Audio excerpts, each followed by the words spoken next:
Hey guys, welcome back. Nice to be with you all again. Seems like the week went by in a couple of minutes to me. I don't know if you had the same experience or not, but I really feel time speeding up.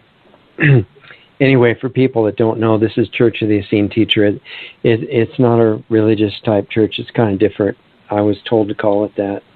It's in reference to or honor of the Essene Teacher in the Essene Gospel of Peace, Volume 1, which was a document that I ran into in 1975, really affected me because I have memory of that time. And so this show is about things that I was doing in my own health research that started in 1965 and continues in the present more than ever, I guess, and kind of living that now all the time.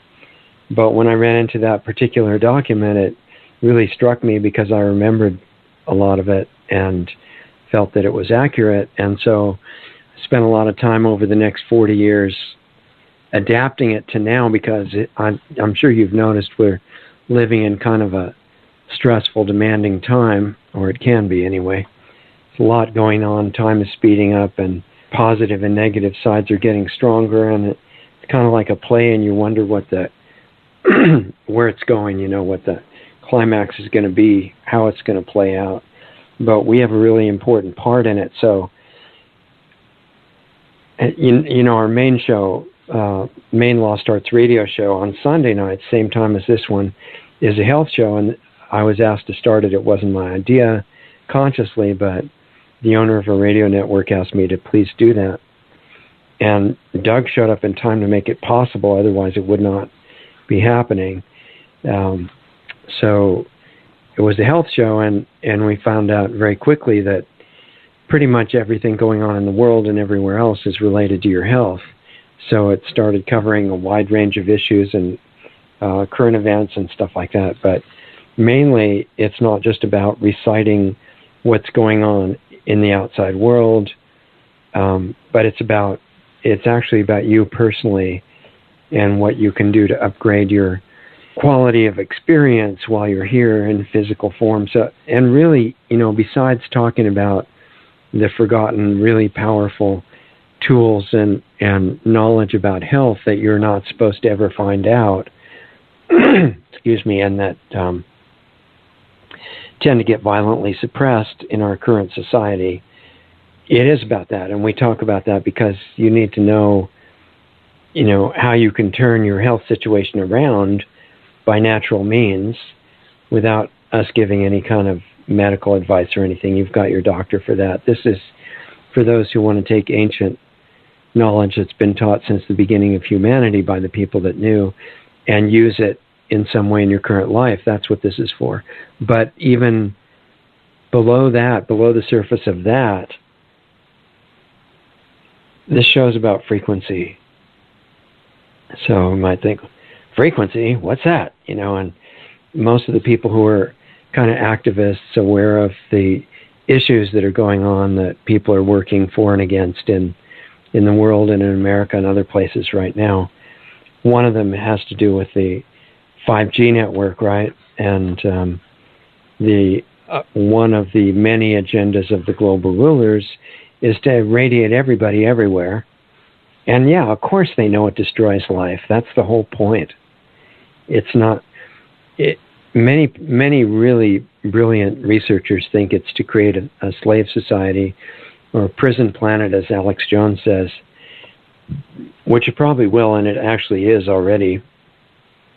But I don't think that's the end goal, because if you want a prison planet and you want to keep it going, you kind of need the prisoners to be alive, right? Otherwise, there's no point to it.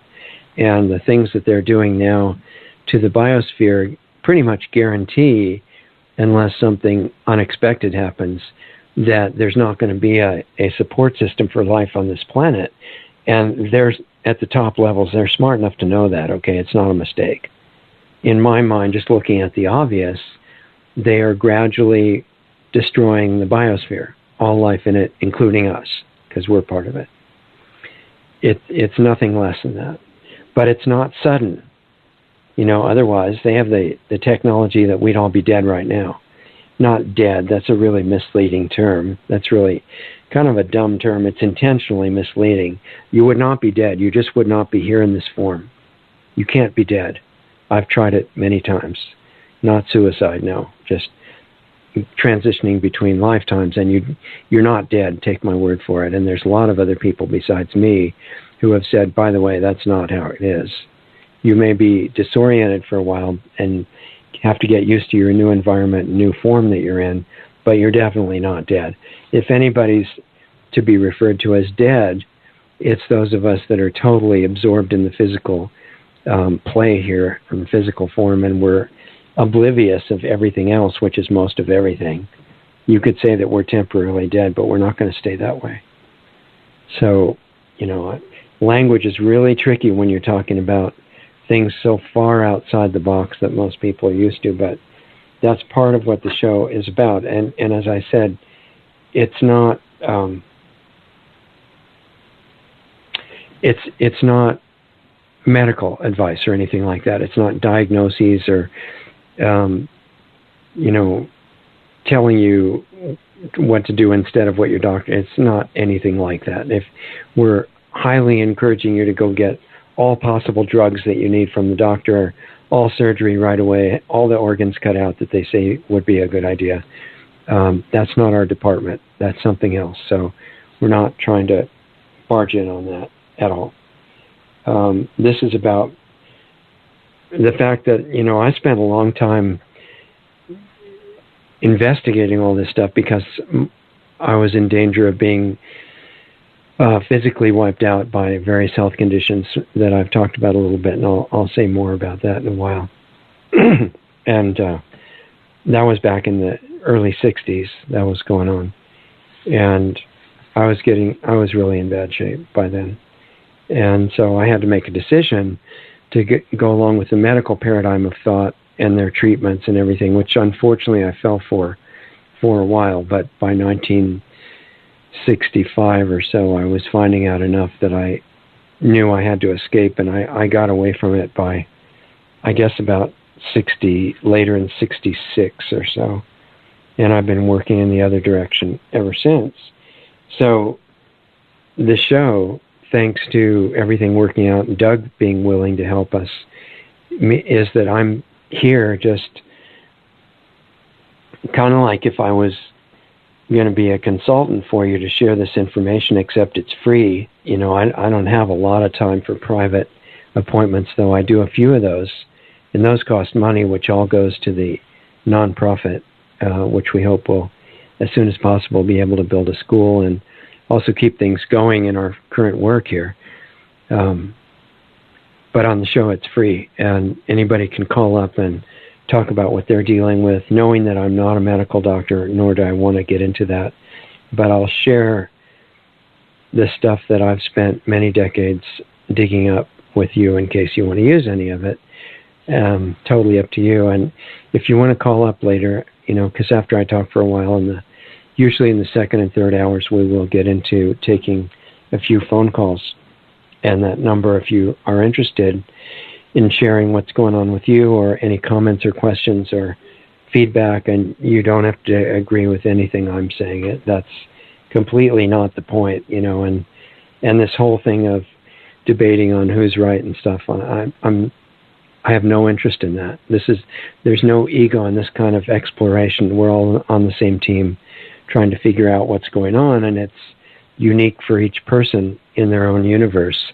But sometimes hearing what's going on with somebody else and what patterns that they've noticed, things that they've done in response to that might trigger a realization in you that would fit in your life, in your universe, and that you could use. And so the show is about sharing information. But like I said, it's not just information, it's frequency. So when you're talking about the 5G problem and the cell towers and our global rulers putting up all these transmitters of frequency that they know is very bad for you and for them and for everybody that works for them and for plants and animals and insects and everybody, it's really destructive. It's not that they can't figure that out. it's there because they did figure it out, okay? And that's what they're doing on purpose. It's not as mystifying as it looks. It's just hard for normal people to grasp that anybody could just get all their satisfaction from trying to hurt other people in other life. But that's their camouflage, because they know most of us can't imagine where they're really coming from. And what's even weirder than that is they're exactly like us. And it's just their interaction with mind and their programming that makes them play the role of the bad guys until they figure out that that was a really bad idea. And it could take a while for them to figure that out. So they're setting up learning experiences, you might say, for themselves to make sure that they eventually do figure it out. But you don't want to go through those kind of experiences if you have a choice. So part of the point of the program is to share experience of people who have made a lot of mistakes and figured out some of what to do instead, such as me, for example, so that you don't have to be as dumb as I was in a lot of my life and go right to things that work better. And that's what I would hope that you would be able to do. So, but as I said, the show is really about frequency, and that doesn't mean that it's just about cell towers and stuff like that. It is. I mean, we have to talk about that so you know what's in your environment that you have to deal with. But that is much more widely known than the kind I'm talking about, which is the frequency that you generate, that you're able to receive and transmit, kind of relay, you know. That's what it's more about, that, because that holds the possibility of turning this whole situation around, as unlikely as that may sound. And the rule is you can only transmit what you receive. You can't fake it. But you, as a human organism inside a body, have this capability that's been forgotten by most of us, of transmitting this current that's basically of infinite energy. And it has a consciousness to it. So it's not just generic energy.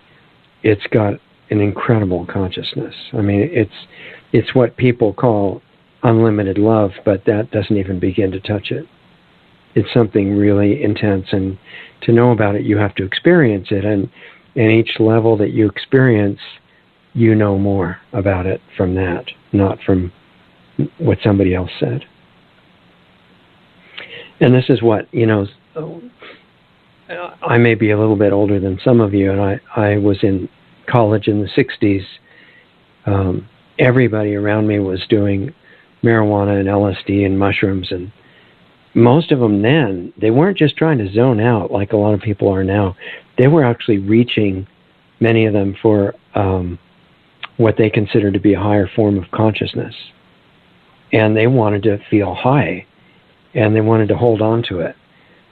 I was a musician at that time, as well as student and some other things.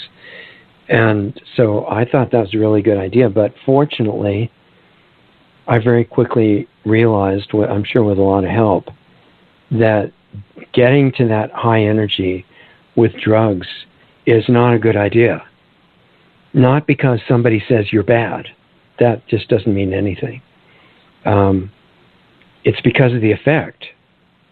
Because if you try to get that high energy and expanded consciousness with drugs, as one of my original first health teachers in the mid-60s was telling me, you may have some really amazing experiences temporarily, but then you get to a certain point and you think you've achieved something, and something happens and you crash down to the beginning or below. And then you have to start over. And you're beat up from the experience. So who wants to be beat up from that kind of stuff, or have fake achievements and then lose them all? It's not fun. And it's deceptive. And so that's not a good idea. But what they were trying to get from it, that's a really good idea, because it's your natural state, or it's part of your natural state. And so to get it back as a normal desire that comes up after a certain amount of experience, maybe a long time of experience, but eventually it does come up. And this show is really catering to people who are starting to or continuing to want that, and are seeing, wait a minute, to have the usual track of life and get all excited about things and then think they're going to be really great, and then have something happen and you misjudge something, or something unexpected happens and it all crashes down, and then your body falls apart and you end up not even knowing your own name. I mean, that's not a really great thing to look forward to. So the question is, does it have to be that way? And it seems to me that from what I've experienced, that it definitely does not. That what people call normal aging is not normal at all. And all the disease and sickness and, things that happen to people's bodies, that's not normal either. Part of it's because we don't remember what the body needs in order to stay healthy and take care of itself. If we did, the medical industry would be irrelevant, except for putting us back together in accidents and things like that. A few necessary surgeries and congenital defects that people are born with, stuff like that kind of thing. But as far as health goes, your body, the energy in it, the conscious energy in it, takes care of itself if you know how to support it and not sabotage it. And unfortunately, in our current age, especially in modern civilization, not only do people not know how to take care of it, they know all the things to hurt it, and they think it's good. So this show's partly about that, because we have an obligation to share things that we find out, in my case, by long trial and error and making just about every mistake I could possibly make for as long as possible. But through that, ending up realizing a few things. And by the time I did, I'd had a lot of damage from the experience, but it's still very powerful. And it can help a lot of you guys if you decide to use it. And you can take it way beyond where I've gone if you want to. There's no real limit. Do whatever your sense of creativity and openness will let you realize. So one reason I mentioned that this is really about frequency, and that health is just the beginning of that. That sets up your body to be able to make changing your internal frequency easier. But health is just the beginning. It just makes the rest of it easier. I realize that, and I think one reason I was reluctant to do the show at all in the beginning, I really prefer not being public, but that's kind of over now. I'm visible worldwide.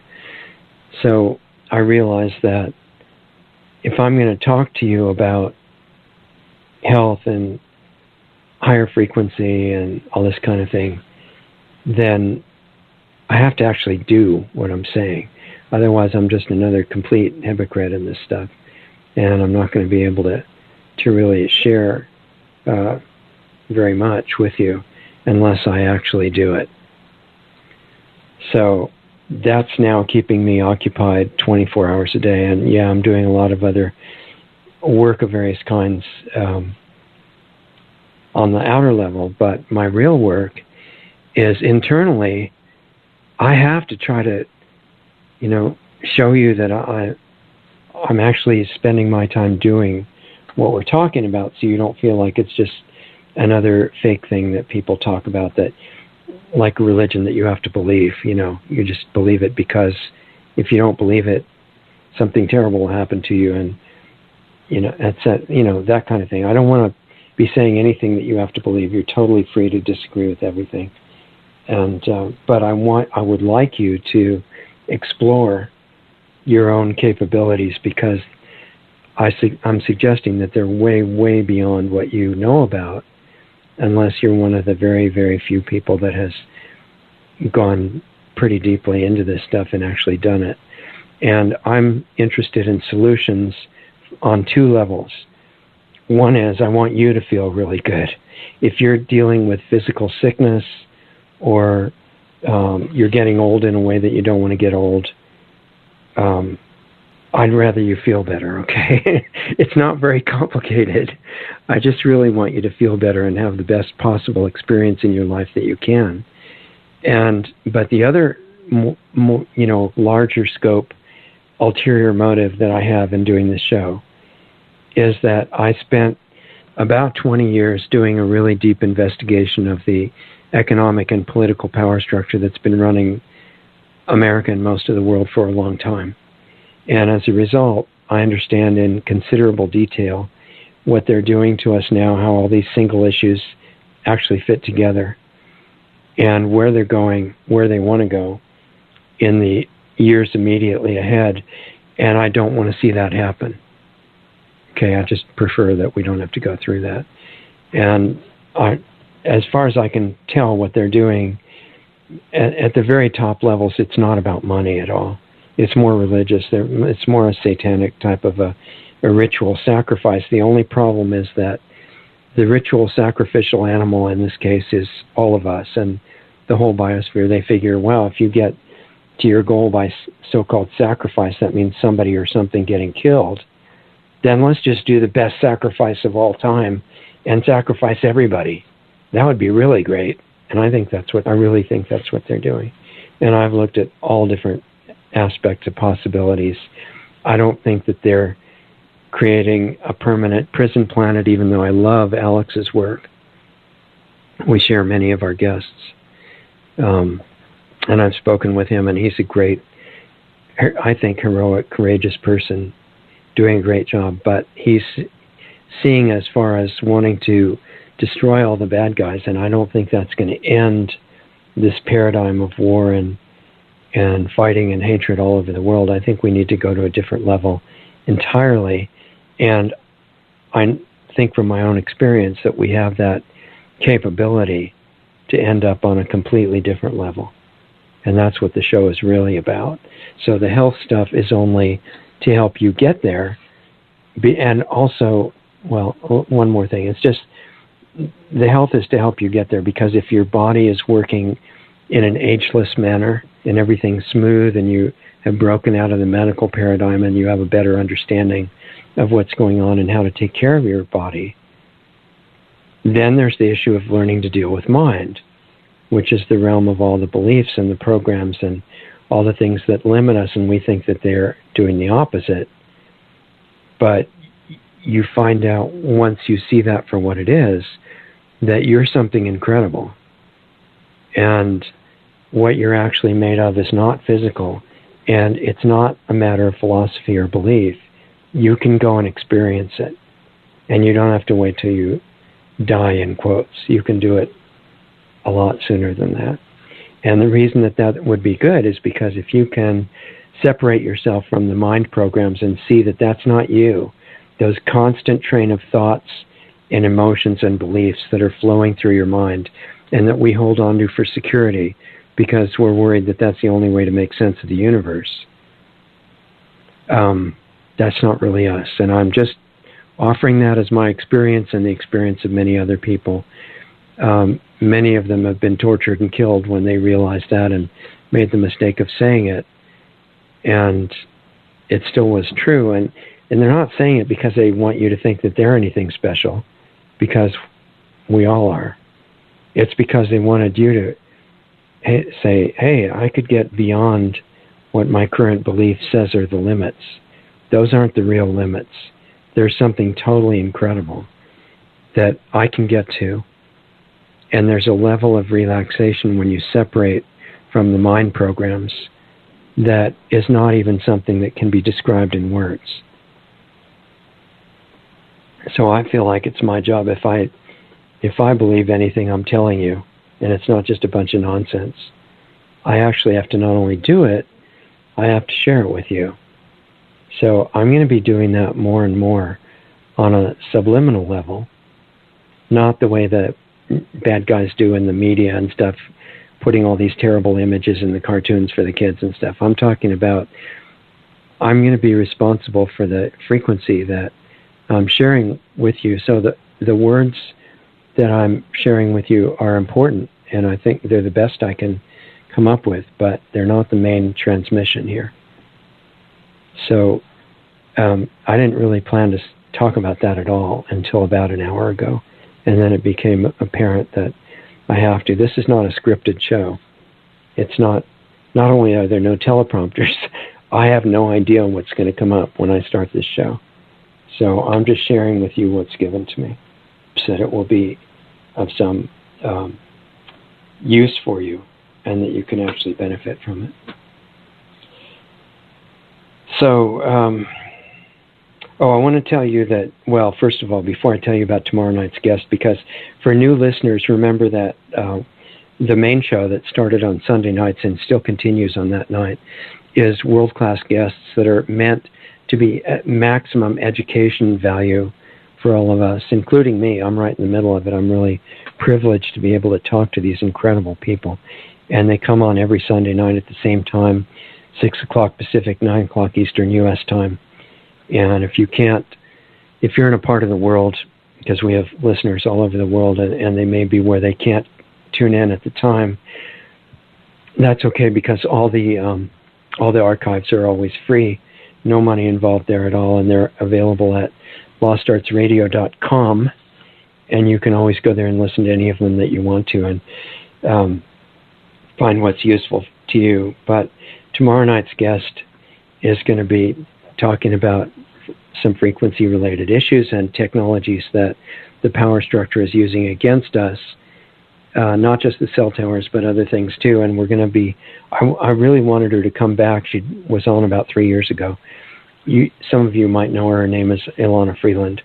She's a world-famous author and speaker and guest on all kinds of shows on TV and radio. And she's going to be back tomorrow night.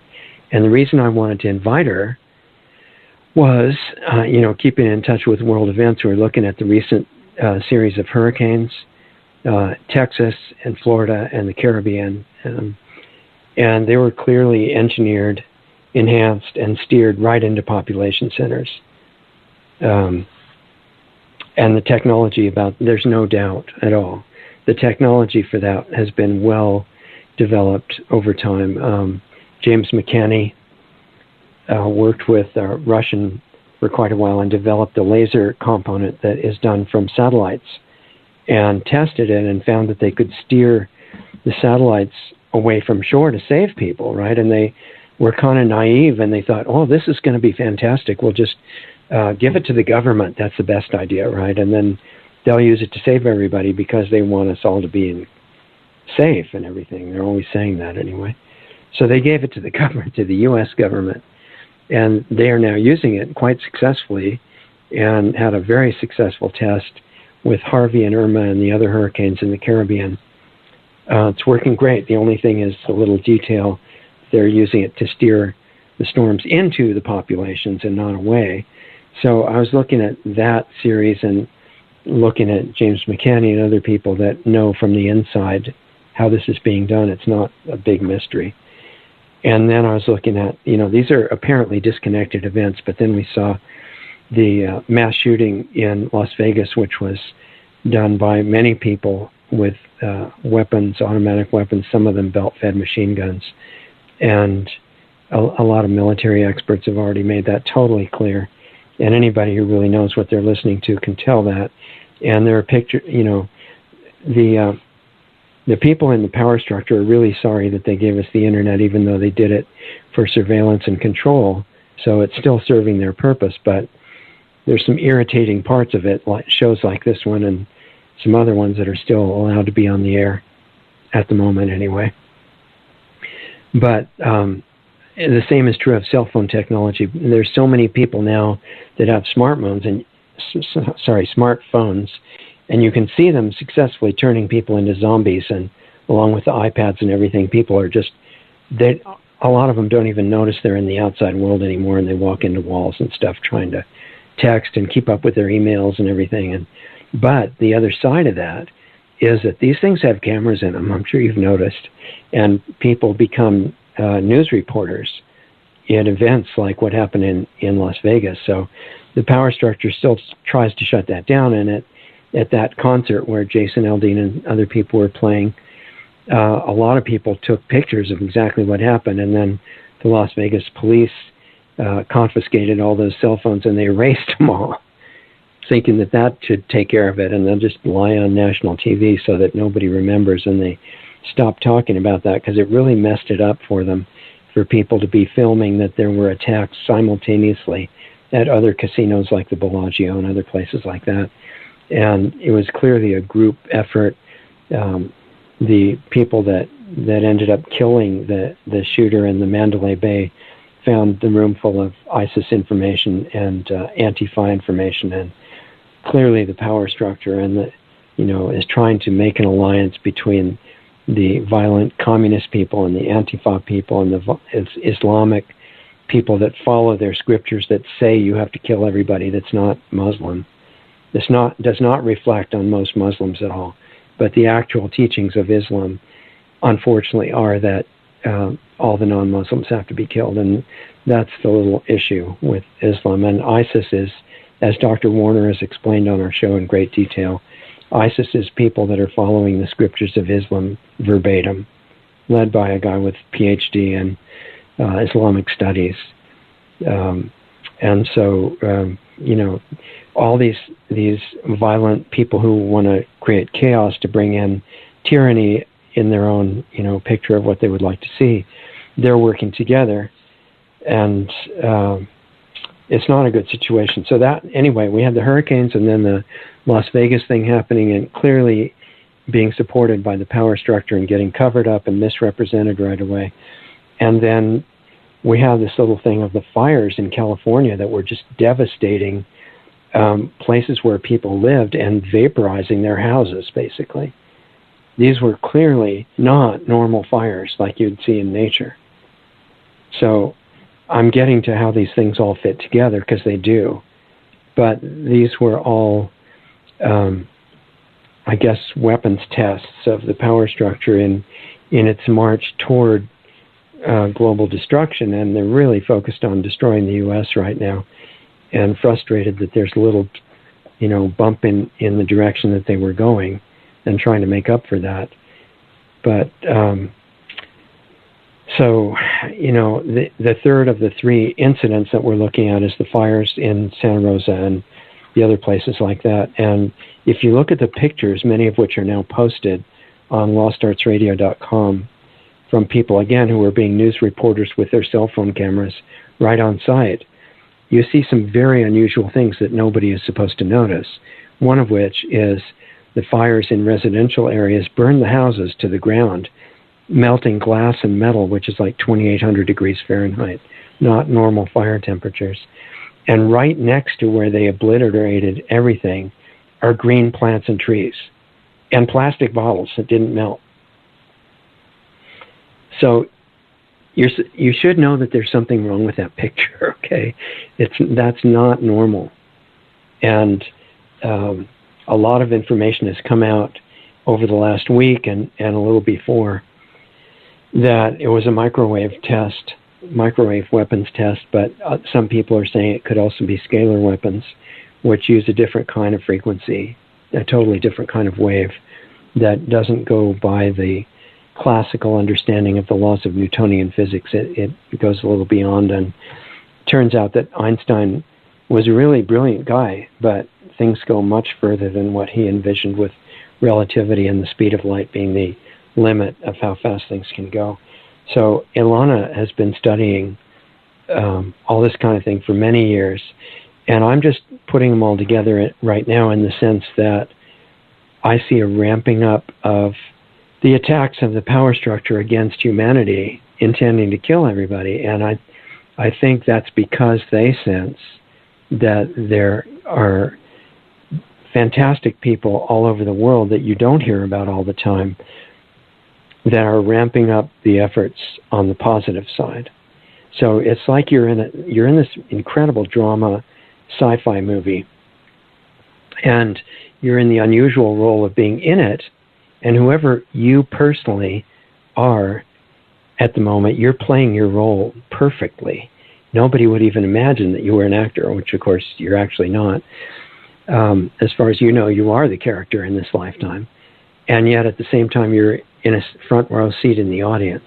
But I'm suggesting you have one more dormant role that almost nobody's aware of. And that's that cell towers are not the only generators of frequency. You're walking around with capabilities that are beyond any synthetic technology.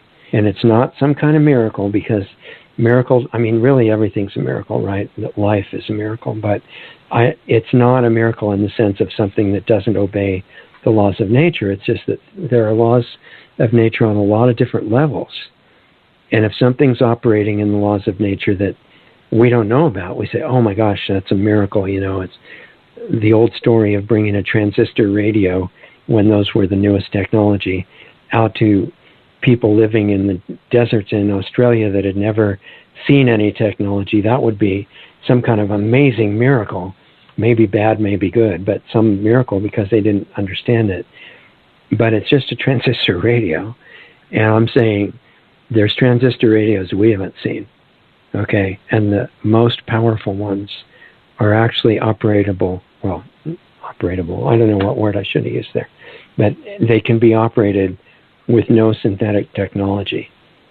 And part of the reason I'm here is, and I have to do this with you, anybody that's interested, it's kind of important to wake those things up right now, because we're walking around sleepwalking like zombies while the negative power structure is wide awake, racing through their protocols to get to the end of this sacrifice that they're doing.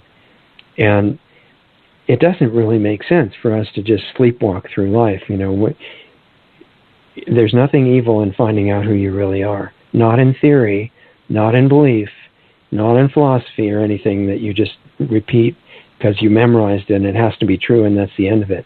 I'm talking about being brave and going into it and experiencing it. And that's more what this show is about. So in the ramping up of the attacks against us, you see the increasing activity and intensity with vaccines. For one thing, we've been talking to a lot of great people in the anti-vaccine movement. There's one that incredible lady in Pennsylvania that I just talked to a couple days ago that's going to be on our show a week from tomorrow. I hope you can all hear her, because we like to highlight heroes drama that we're all in and give them maximum support. Even people in government that are doing a great job, that are actually working for the benefit of people. We've had several of those on the show, incredibly inspiring people. But on the power structure side, they're starting to arrest mothers for not vaccinating their kids, and some are going to jail. We're trying to support those people as much as possible. $18 billion just got donated into the overall fight in a lot of different ways to bring down society in America and elsewhere.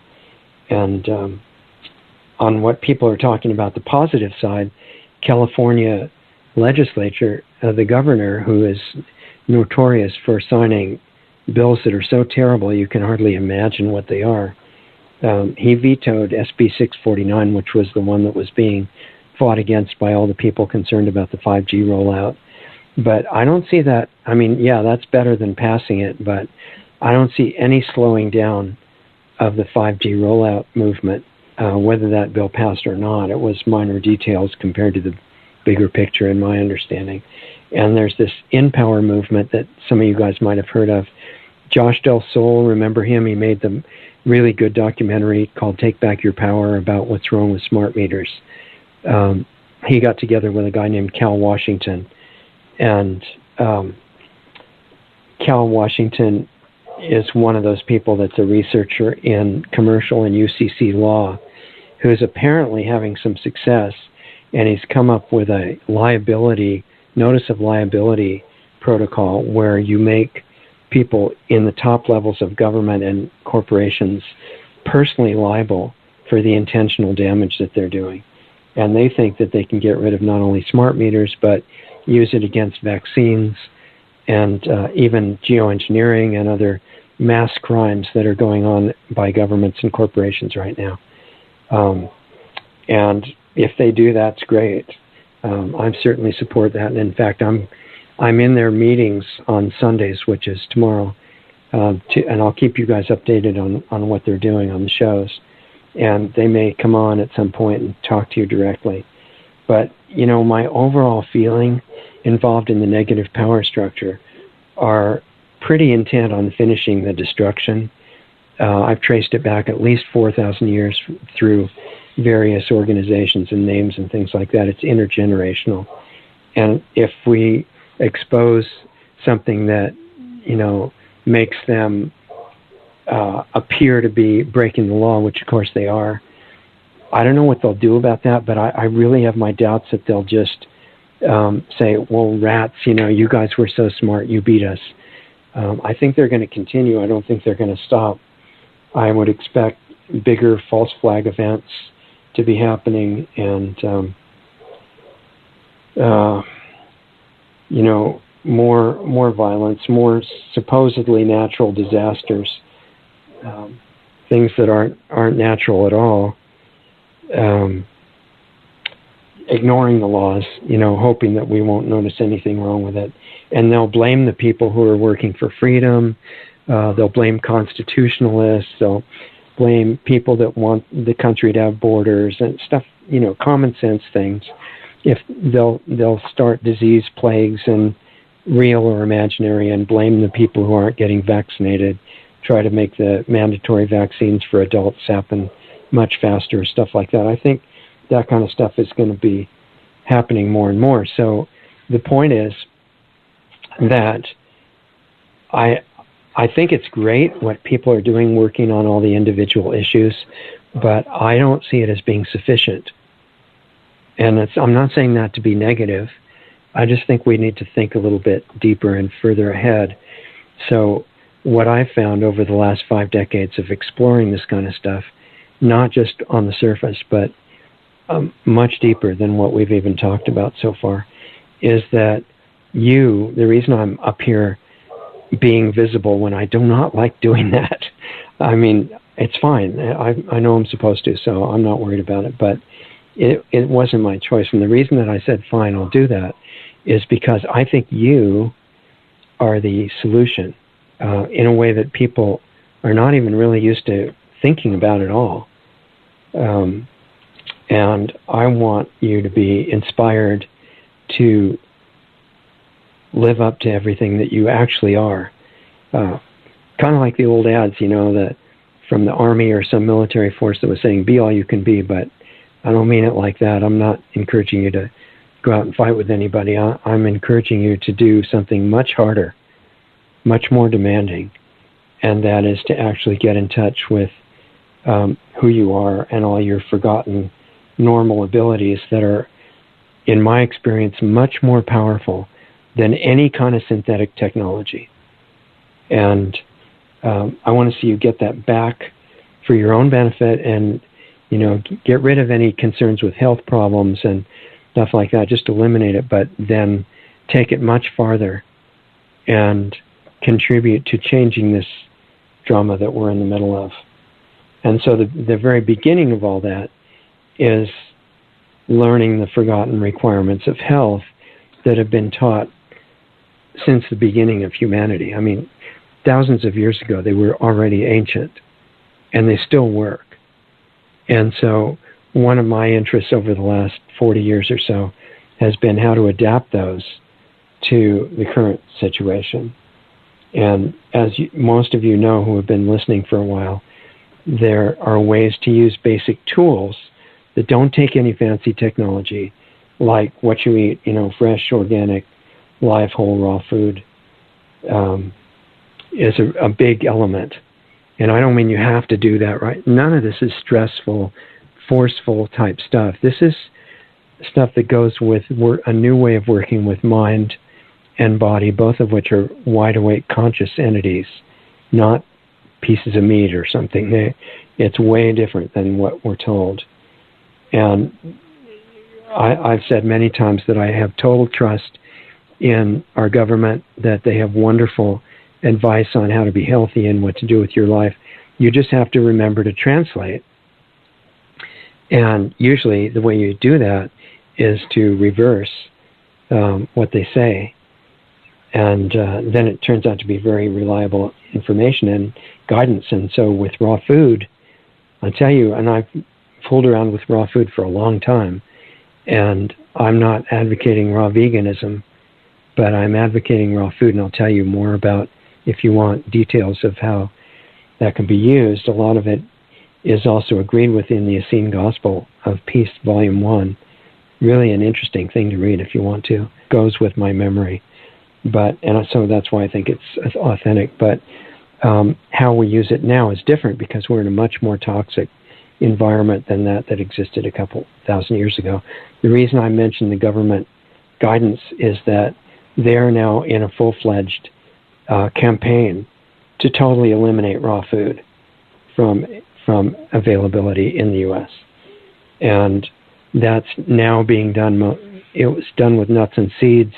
First of all, it was done with raw milk. They still grudgingly let you get it if you know where to get it, and I highly recommend doing that if you can. And it's totally up to you, but it's an amazing health tool if you know how to use it, and you make sure it's produced correctly and it's organic. I don't mean certified. I don't care if it's certified. The USDA is one of the biggest criminal organizations on the planet. They're one of the most enthusiastic promoters of GMOs, for example. And so I'm not saying it has to be certified, but it has to truly be what's really organic. And so that was the first raw food they went after. And after that, they went after raw nuts and seeds, almonds first, because almonds have something in them, a little bit of something called B17 that has a little bit of anti-cancer effect. And I like Ed Griffin very much. He's a friend of mine, but I don't think that B17 just totally cures cancer. I've seen people die full of B17, but it's still a good thing, and the government agrees. So they made a deal with the almond growers in the U.S. that they can call it raw, but they have to cook the nuts. They call it pasteurizing, so it's going to sound really scientific and impressive, but they're cooking them. And the only way that you know that you get raw almonds now is you got to deal with the grower and know that they're telling you the truth. But they're trying to get all the nuts cooked, and now they're going after the grains and seeds, the wheat, rice, rye, oats, barley, and the beans. Even the beans that people use for sprouting, trying to make some kind of raw food in the house, you have to be really careful because, like mung beans, they know that everybody tries to use those for sprouting. So they don't totally kill those, but they kill enough of them so they think a few of them will mold in the jar where you're sprouting them. And that could make people sick from sprouts, which is perfect, because then they could make them illegal and cook them all. And this is the kind of stuff they're fully involved in. And eventually, since they can't, cook a cabbage or something, you'd probably notice that if it was lying there in a puddle on the produce aisle. But they can radiate it, and they're getting ready. They already call that cold pasteurization to make it sound really impressive and safe and good for you and everything. So they obviously agree that raw food is very powerful. And on this show, when we have time, we talk about how to use it to, if you're interested in age reversal, preventing and getting rid of diseases without toxic drugs and potentially deadly vaccines. Not medical advice, right? Because you have to go to your doctor and get that. But we're just sharing informational stuff that is based on very ancient understanding that's been taught since the beginning. So there's that. There's sunlight. You need to know. This is the kind of stuff you need to know about. It's not what chemical reaction happens in the Krebs cycle. I mean, that's kind of interesting. But that is so superficial compared to what's really going on. And in higher education, they want us to mistake complexity for wisdom. And they are not the same thing at all. In fact, in a lot of cases, they're opposite. And fortunately, in order to make use of these things, you don't have to master incredible complexity. You just have to understand the basics that are simple but much deeper. So there's that, there's grounding, there's exercise, 3 kinds of exercise your body is designed to need: stretching, aerobic, and resistance. And you got to learn to use that, get enough sleep, the quality and the kind of sleep and the hours and stuff like that. But what I found out is that as soon as you get into that stuff, and find somebody who is brave enough to want to learn and change their lifestyle, because that's where you set the foundation for how you're going to age and your diseases or health. People run into problems because they're very attached to the habits that they have. And they may try to do something to change by willpower, but in the long run that does not work. Because if you do willpower and force it, then eventually there's a backlash, and you start out on the grapefruit and pine nut diet or something, and you end up eating 12 pizzas in 1 week because you can't stand it, and your mind gets upset. So we had to come up with a new way of working with mind and body, and we've been talking about that, as the regular listeners know, and those are very, very powerful. And the secret to that has been hiding in plain sight the whole time, like everything else. And that is that mind is not a thing or, an outgrowth of your brain or something like that. Mind is a conscious, self-aware entity on a non-physical level. And it's very powerful, but it has no maturity, no wisdom. And as we've said, it has personality like a 2-year-old kid. And it's your kid that you abandon. And it doesn't like that. And so it wants to be given attention and have you come back to it. And if you heal that relationship, then things get better. So, and body likewise is conscious and has been giving you feedback on its status since before you were born, and being ignored by us in most cases. That can be fixed. And then, people are dealing with this whole paradigm of diagnosis. Millions of people are getting diagnosed with terrible conditions. Our friend recently called me and was asking about atrial fibrillation, which means that your heart, instead of having a normal solid beat, it starts kind of shaking in how it's beating. It can end up being very serious. And he says, well, if I have this disease, what do I do?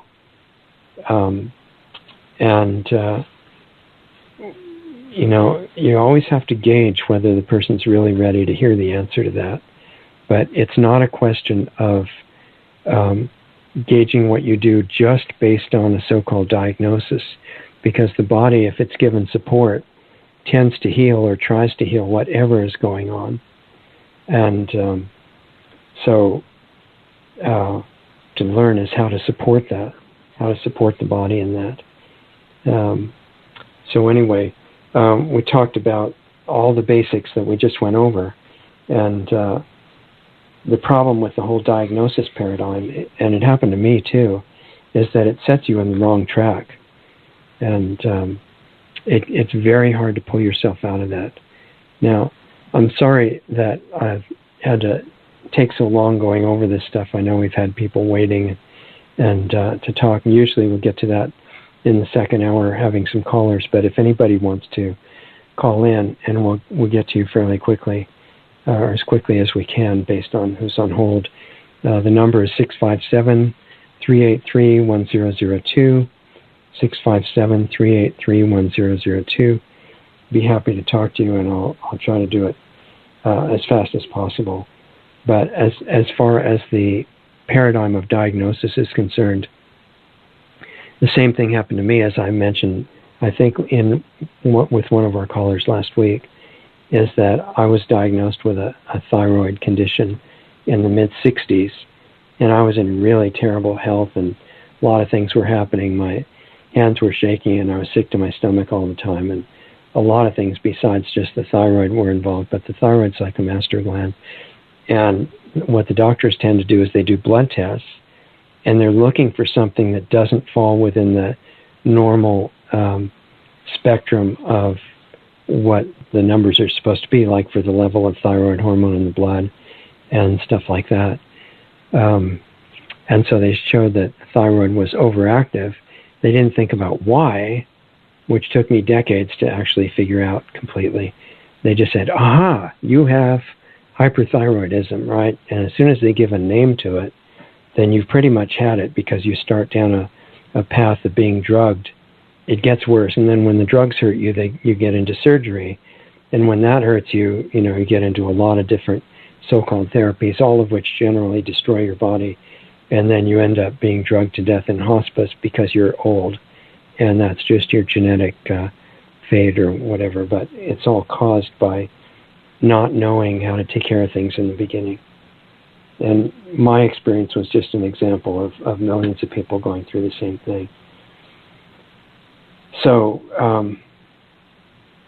if I had known better, it could have been totally gotten rid of by water fasting and juice fasting and the right use of raw food, sunlight, exercise, no chlorine. I was a competitive swimmer and I was soaking in hot chlorine about 4 hours a day, which wasn't brilliant, but I didn't understand there. And, changing the idea of the mind and all that. And this applies to pretty much any diagnosis. It just has to be tailored to individual situations. And it helps if you have an environment that's healing that you can be in and not people harassing you because you're not, taking drugs and things like that. But even if you're in a bad environment, it's possible to do it anyway. And even the holistic doctors now are falling into the fallacy of the blood tests, and some of them are testing for hormones. They think that's really advanced now. And they're giving you hormones by mouth or injection to try to bring your blood test back to what they think is normal. But what they don't even think about is that that's still symptomatic. Even if the hormones are apparently natural state, it's still forcing your body back into a balance without thinking, wait a minute, why are the hormones out of balance in the beginning? And same thing with the fallacy of allergies, that people are getting allergic to everything now. It's not the thing that they're allergic to. It's that when the system gets really weak,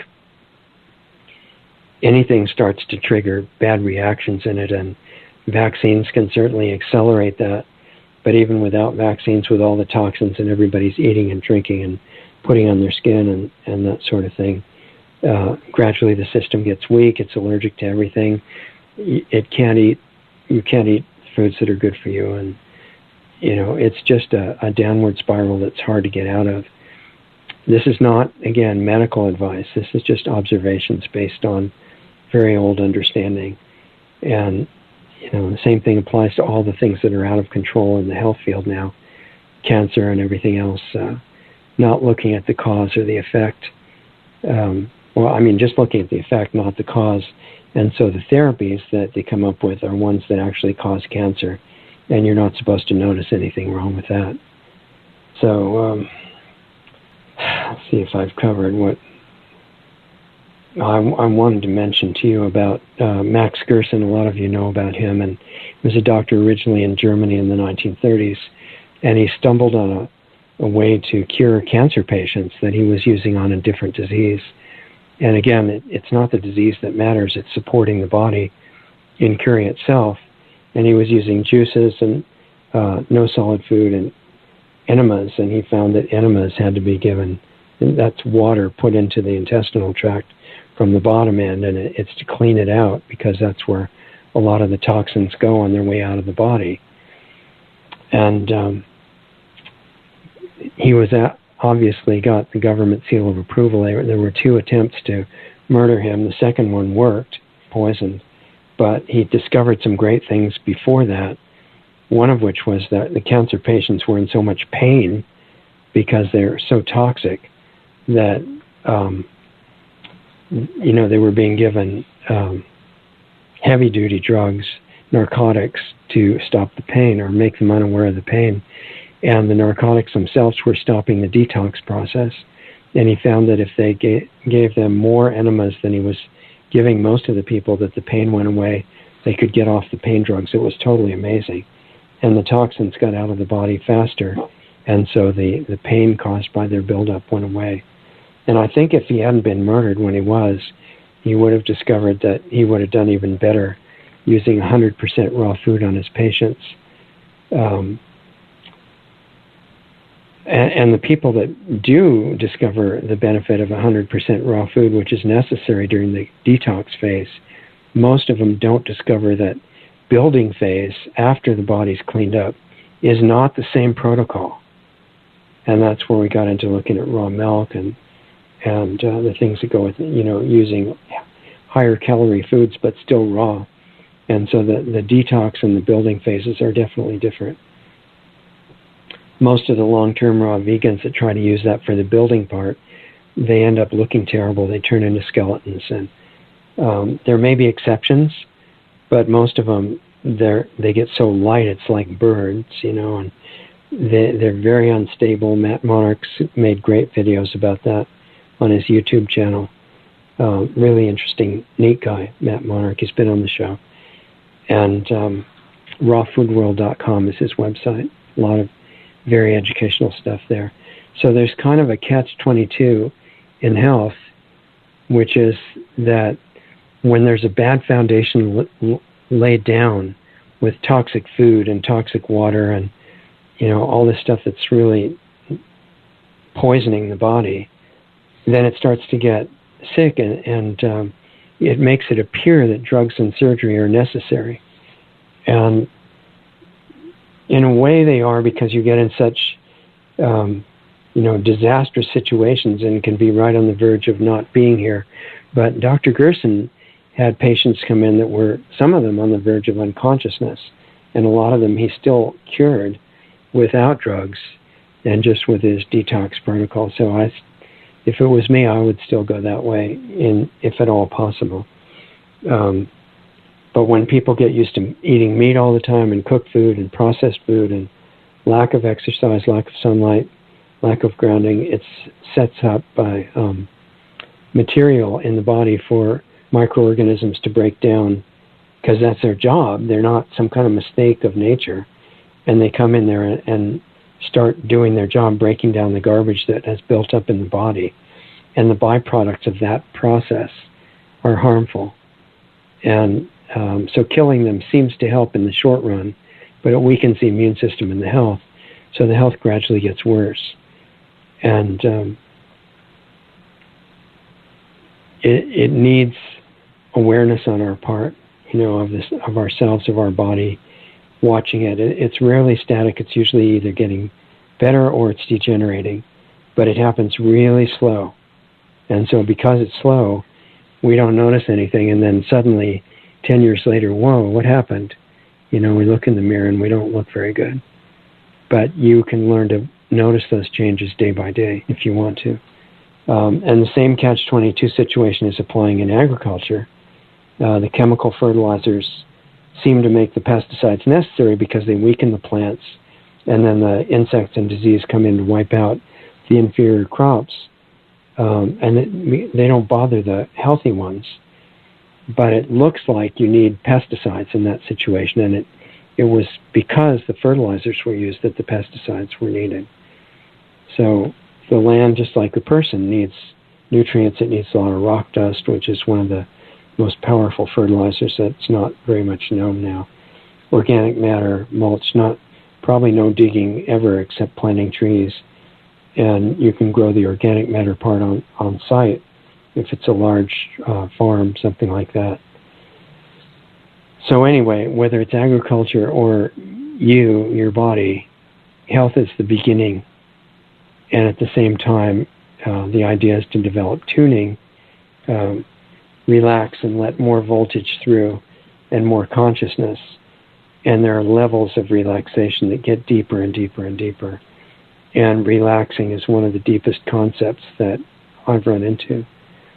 And if you do that and learn how to tune to different frequencies, then it brings back gradually, step by step, your normal faculties. And it leads to activating the protective field around you, which is actually also conscious and can be used in the environment that we're dealing with now. And you get a chance to have aspects of both youth and wisdom, which has traditionally thought to be impossible to have both at once, but it's not. And it turns out that we're far stronger than any synthetic technology. And the question comes up, what's the potential for you while you're in the human form? What could you really accomplish? And I'm just saying, well, I don't know, maybe, you guys could help me find out. I'm on the way like you are, experimenting with what can be done. And if you see extreme evil around you, which there is, that means there's brilliant good there also, because this is not a place of just bad. And requires perception to see it, because it's not maybe publicized. And there's fantastic people running around in the world that you don't see and you're not aware of, but they don't get on the news. They're there, and they're doing what they can to contribute to something better in the future. And if you learn the habit of constantly blessing all the life forms around you, including body, mind, yourself, earth, sun, unseen helpers that you have, your family, people, neighbors, animals, plants, trees, insects, microbes, they're all conscious. And the energy that goes out of you, according to your intent, is very, very powerful. And it turns out that the more subtle energy is more powerful. So that would be enough to keep you busy indefinitely. And if you want to work on this with attention and total relaxation, and find areas of tension and constriction and release them so that more voltage and more consciousness can flow into you and through you, the same thing affects all your relationships.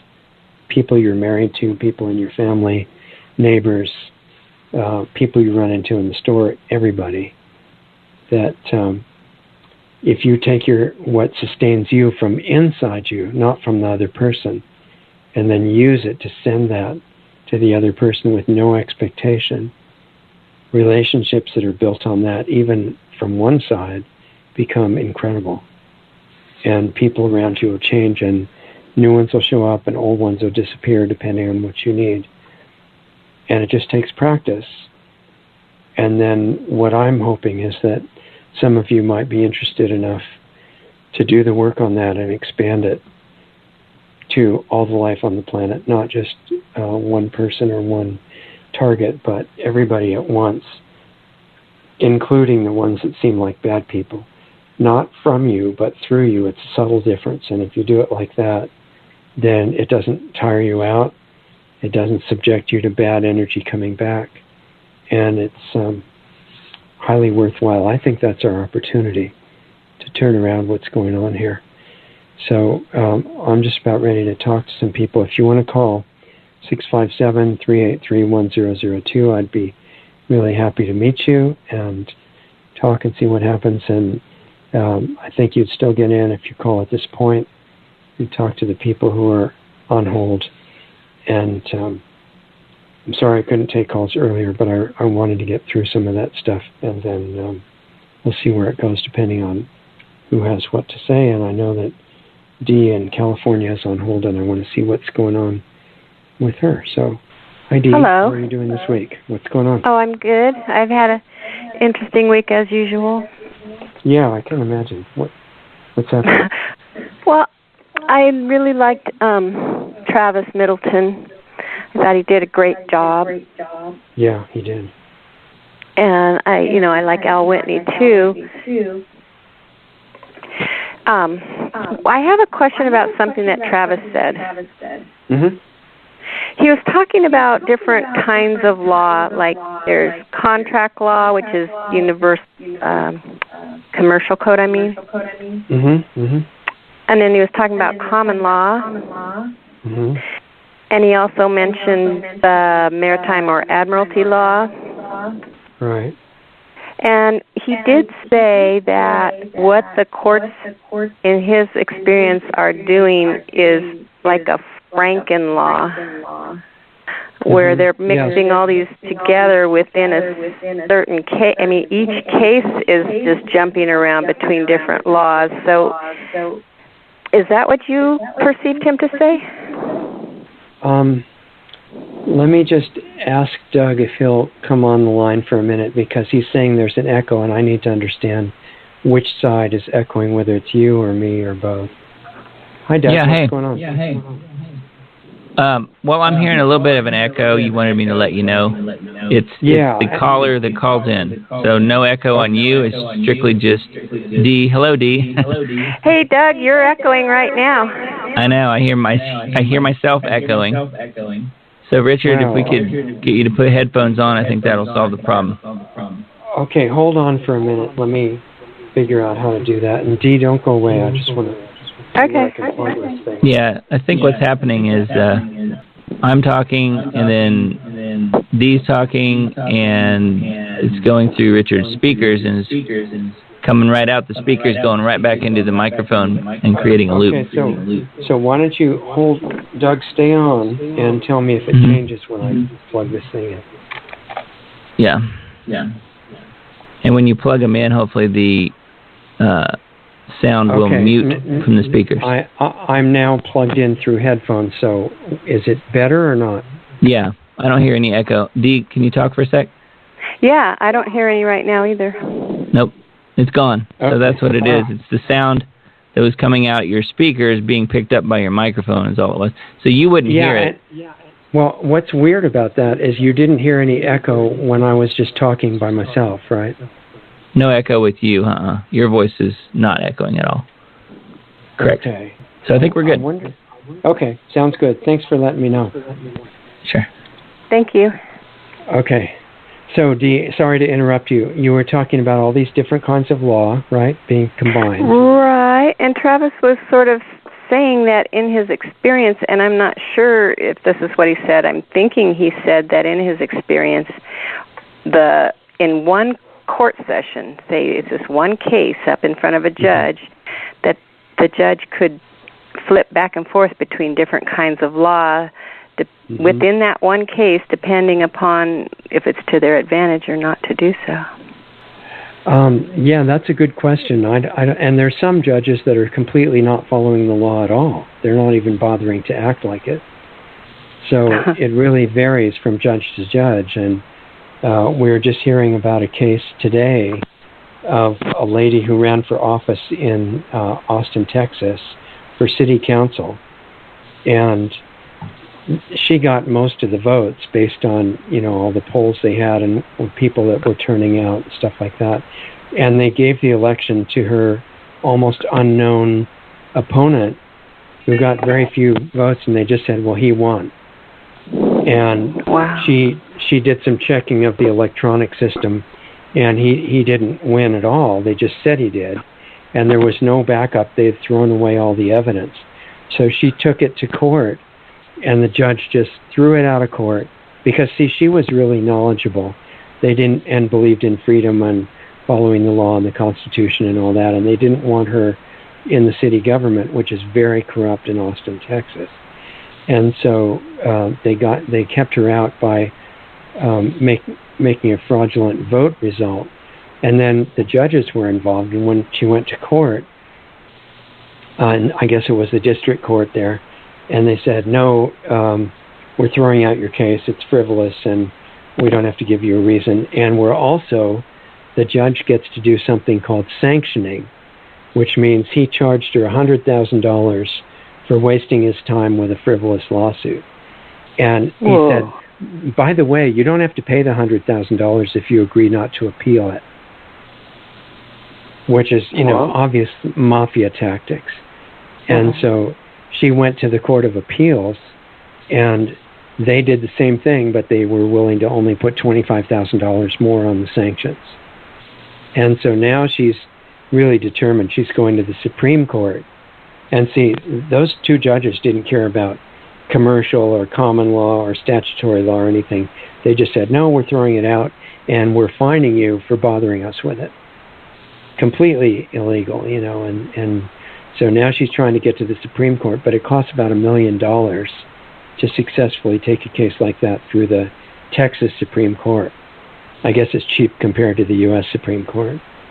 And so she's trying to raise money to do that. But this is what makes me nervous about using what these people discover in these different kinds of law, because some of them have been right, technically, and they've been fighting for decades, even though they're right. So you have to be very careful because you're dealing with a mafia, essentially. And be, sensitive to what makes sense in any given situation. And they may vary depending on who's involved and what the charges are, what they're holding against you. And if you can make a smooth agreement of some kind that doesn't compromise your honesty and get through it without making it real high profile, sometimes you have a better chance that way. Right. Well, I've heard of people claiming that they are their own sovereign person under God because they're really it's a natural gift of inherent right, to be alive. Right. And I mean, it's probably true.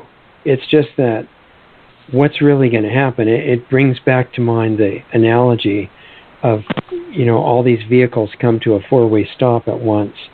And the idea is to give the right-of-way in most states to the car that's on the right. But you can have the right-of-way, and if you take it and drive out in front of this huge truck that runs over you, it's not that beneficial that you were right. So you also have to be aware of the real situation. That's all I'm saying. Right, and like you said, if they're not going to follow any sensible laws, then that's pretty wacky. It changes the situation. Yeah, it's like right. Sometimes different tactics are needed, and I think I'm not against using any legal means that work. I'm just saying, in the long run, I think that the power structure that we are dealing with has no intent in the long run to follow any laws. They're just kind of buying time right now with them because they're not ready to get to the next stage.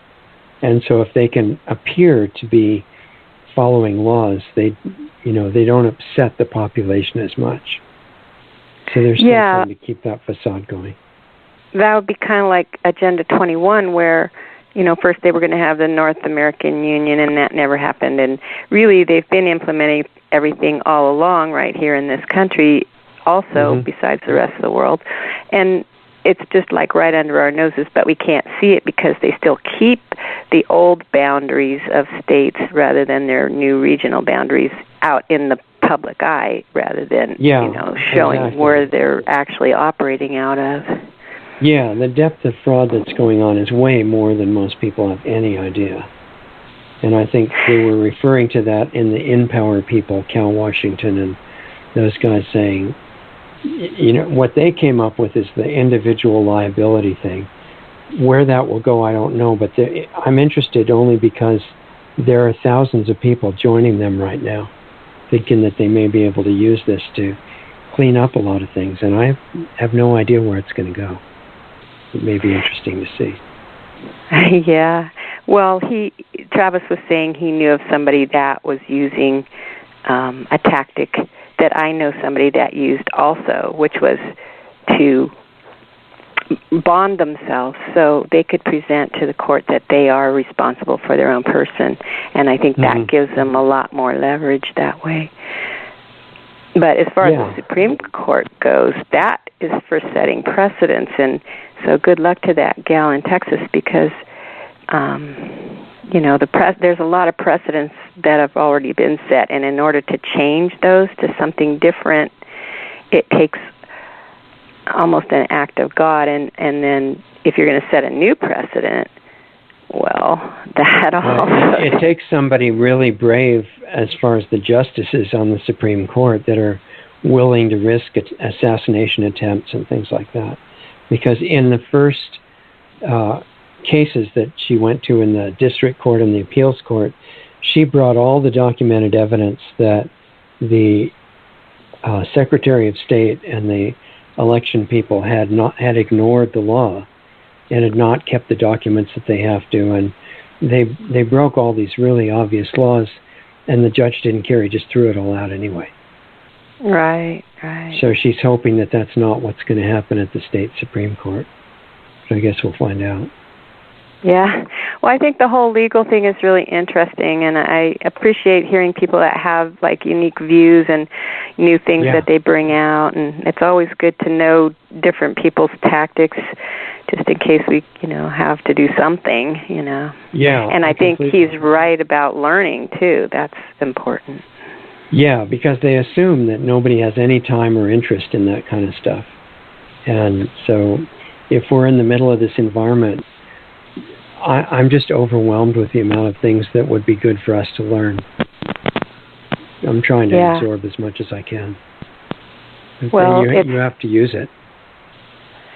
Well, it's different when the playing field keeps changing. It's like a chameleon, so you can't really tell what footing you're on. It's more like being in the Matrix or something where it just keeps morphing around, and you've got a bunch of Agent Smiths instead of just one, and you just weird stuff. Yeah. They have manpower to do a lot of division of labor, and they have hundreds of thousands of people working on all these scams, and the complexity is pretty incredible. But anything could happen. I mean, it all comes down to consciousness. Because another thing that can happen is, since we are projectors of frequencies, we can actually affect what happens in supposedly, unconnected court cases. And the potential for that, I don't even know. And the reason for that partly is because if you're working with frequency on a positive healing level, you can, by resonance, affect what other people feel, including judges and things like that. This is why, they obviously agree that frequency is really important, because they're using it to try to keep people from breaking outside of that matrix. But there's no reason it couldn't be used in a positive direction, too.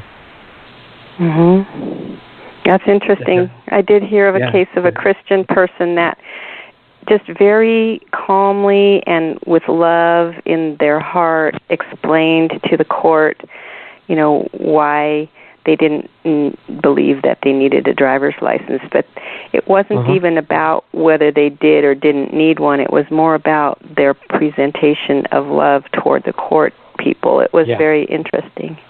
Yeah, and they were I know that's true. Right. Yeah. And somebody else saying the same thing, but being very antagonistic and seeing them as enemies might get a really different result. Right. So, I mean, it can be done, I suppose, but you'd have to be, like you said, pretty brave to even go into that jurisdiction unless you absolutely had to. Yeah, exactly. And most people are pretty terrified all the time. I think I told you about my experience with the Border Patrol. Oh, yeah. Last time going down to see Dr. Cousins, and there all these guys with machine guns walking around and pretty intimidating, and they became extremely friendly just after I decided to approach them like that. And I had just been watching an account on Alex Jones's show of somebody who was pointing out that the Border Patrol is, 50 or 100 miles inland from the border. They have no jurisdiction. They're stopping people and asking questions when they don't have any right to. And this guy was filming when he went through the Border Patrol checkpoint and saying, am I being detained? The usual thing. Am I being detained? Am I free to go? And very tense environment. And they finally let him go. But the feeling around that whole encounter was not nice.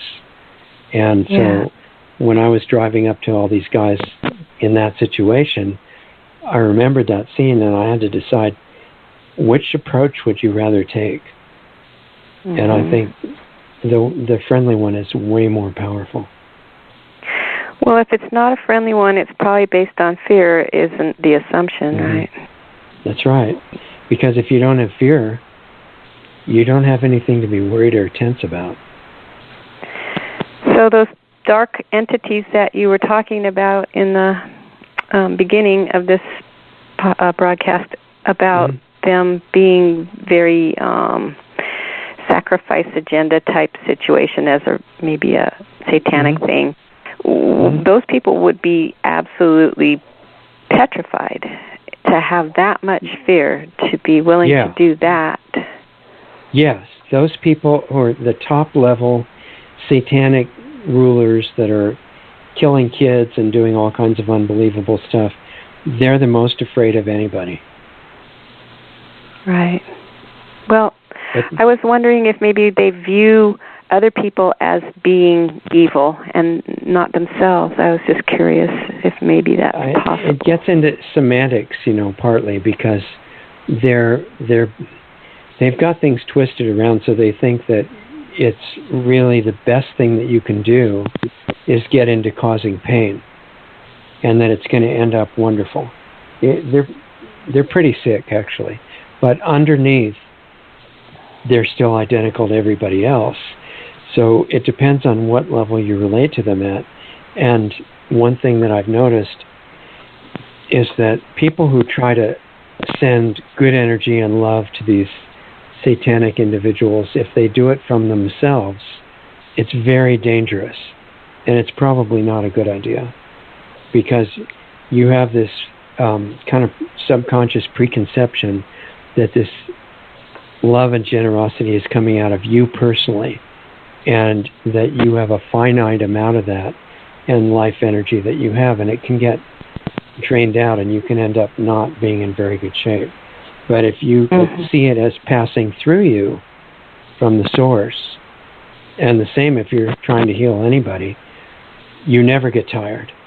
A healer that's working with that understanding of having the energy go through never gets tired, no matter what kind of work they're doing. It's completely different, and that subtle difference is important. I've been experimenting with that, and I do get tired, so maybe I'm not doing it completely correctly. Yeah, you have to get in touch with the subconscious understanding of what you're doing, and at some level, if it's tiring you out or you're getting drained, then that means at some level you're doing it from you, and it's not healthy for you to do that. But if you can tune into it coming into you unlimited, and just you're not doing anything, you're just letting it go out and blessing someone else with it, then you get exhilarated from that, not tired. So I decided to take a break a little bit this week from trying to do it. I think the trying was what was making me tired, and so by just taking a break and not even thinking about trying to well-wish all the time, it did give me more energy, number one. And number two, when I did get an idea to well-wish, it was usually something that I didn't start. It was something that came to me. Spontaneous. Yeah, so I think I'm going to just sort of relax a little more about it and let it happen on its own instead of pushing it so much. Yeah, everything is so paradoxical, because you're always taught by a lot of people that you shouldn't be selfish. But actually, if you really take care of yourself, everything else follows. Everybody else benefits. It turns out great. And if you sacrifice, your own well-being, thinking that you're being really helpful and doing great service to everybody else, you end up being less and less valuable because you get wiped out. Yep, I'm learning that. So I'm not going to worry about it. I'm just going to let it flow and see what happens. And like you said, I have a tendency when I do that, when I just don't think about it all the time, to feel more like, oh, maybe I'm just bogarting my time for me, but I guess that's not the case. No, if you really take care of yourself better and better and better in the real sense, then everybody connected with you is going to really benefit. Okay. And you find out that there's no discrepancy between selfishness and selflessness. It's just a misunderstanding of how to help yourself. These guys that think they're helping themselves by hurting other people, that's not true. They're not. They're hurting themselves too.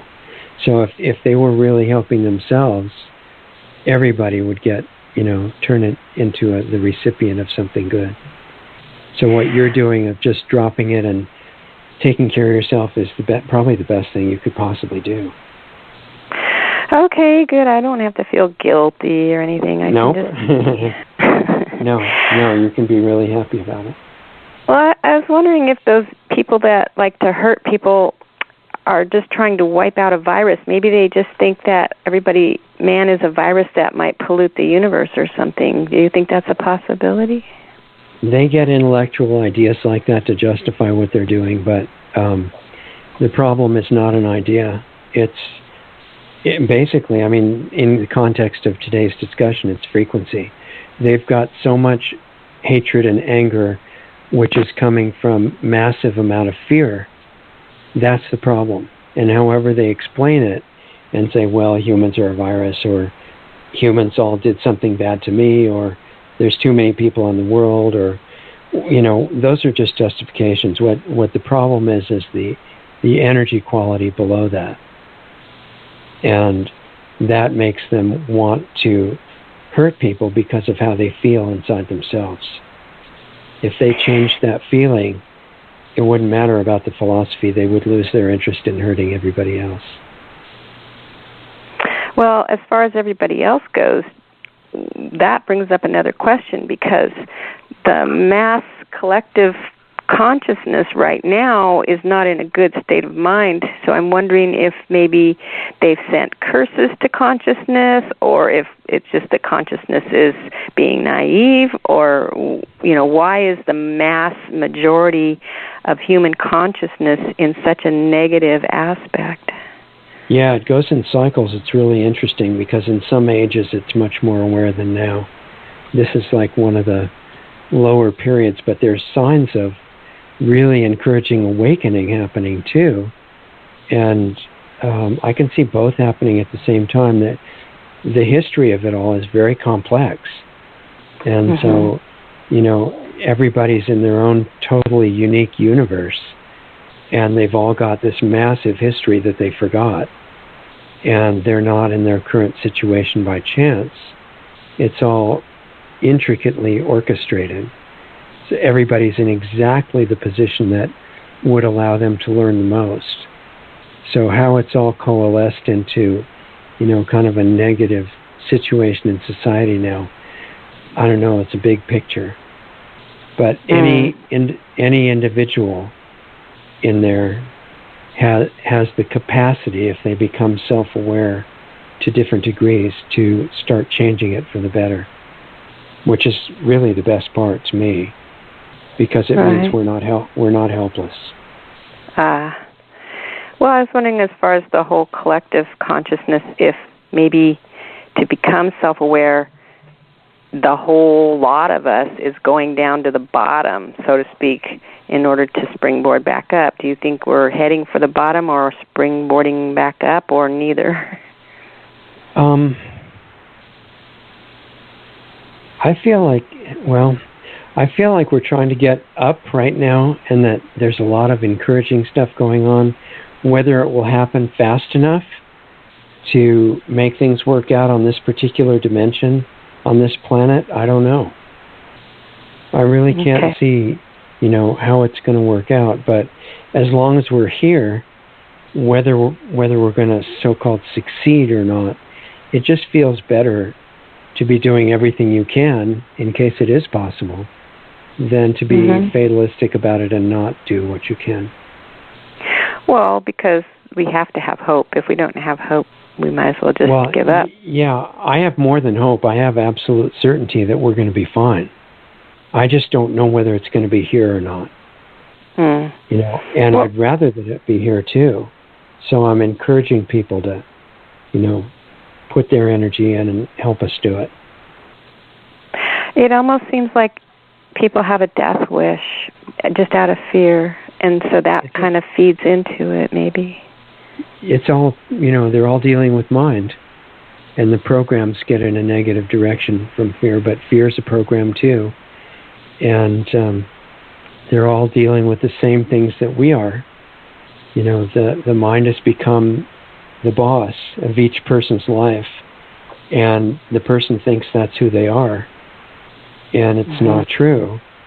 And they're just walking around following the orders of the programs. Kind of like the Matrix movie, but more involved. Well, I watched that not too long ago, in fact, very recently, and it was very confusing. I have another question about dimensions, but as far as the Matrix movie, I was watching the second one. And in the second one, which is, I think, called Reloaded, Matrix Reloaded. Yeah, I remember, right. In that one, he finally gets to a space where he's meeting, he's trying to meet Source. In other words, you've talked about us trying to get to Source. And it was really confusing in the movie, which is, it's just a movie, I know, but it brought up a question to me about what Source really is. Is it possible that Source is just collective consciousness, or do you think it's not?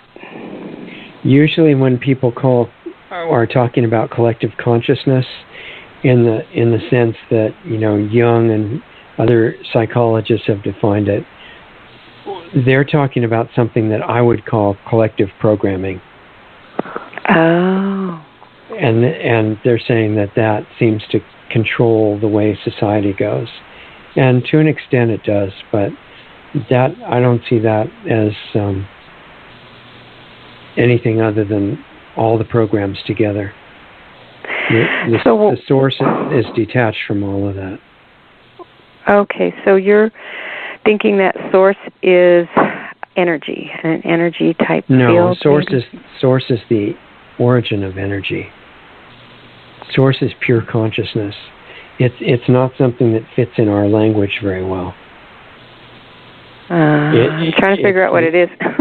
It's the awareness that is our actual identity. The one that's experiencing all this in all of our different forms. Like a hidden observer? Or? Yeah, it is the observer, but it's also the only real entity involved in the whole thing. Its life energy is making everything else seem real. Okay, and so everybody's just got a different pair of glasses to see the same thing? Yeah, and everybody ultimately goes back to the same place.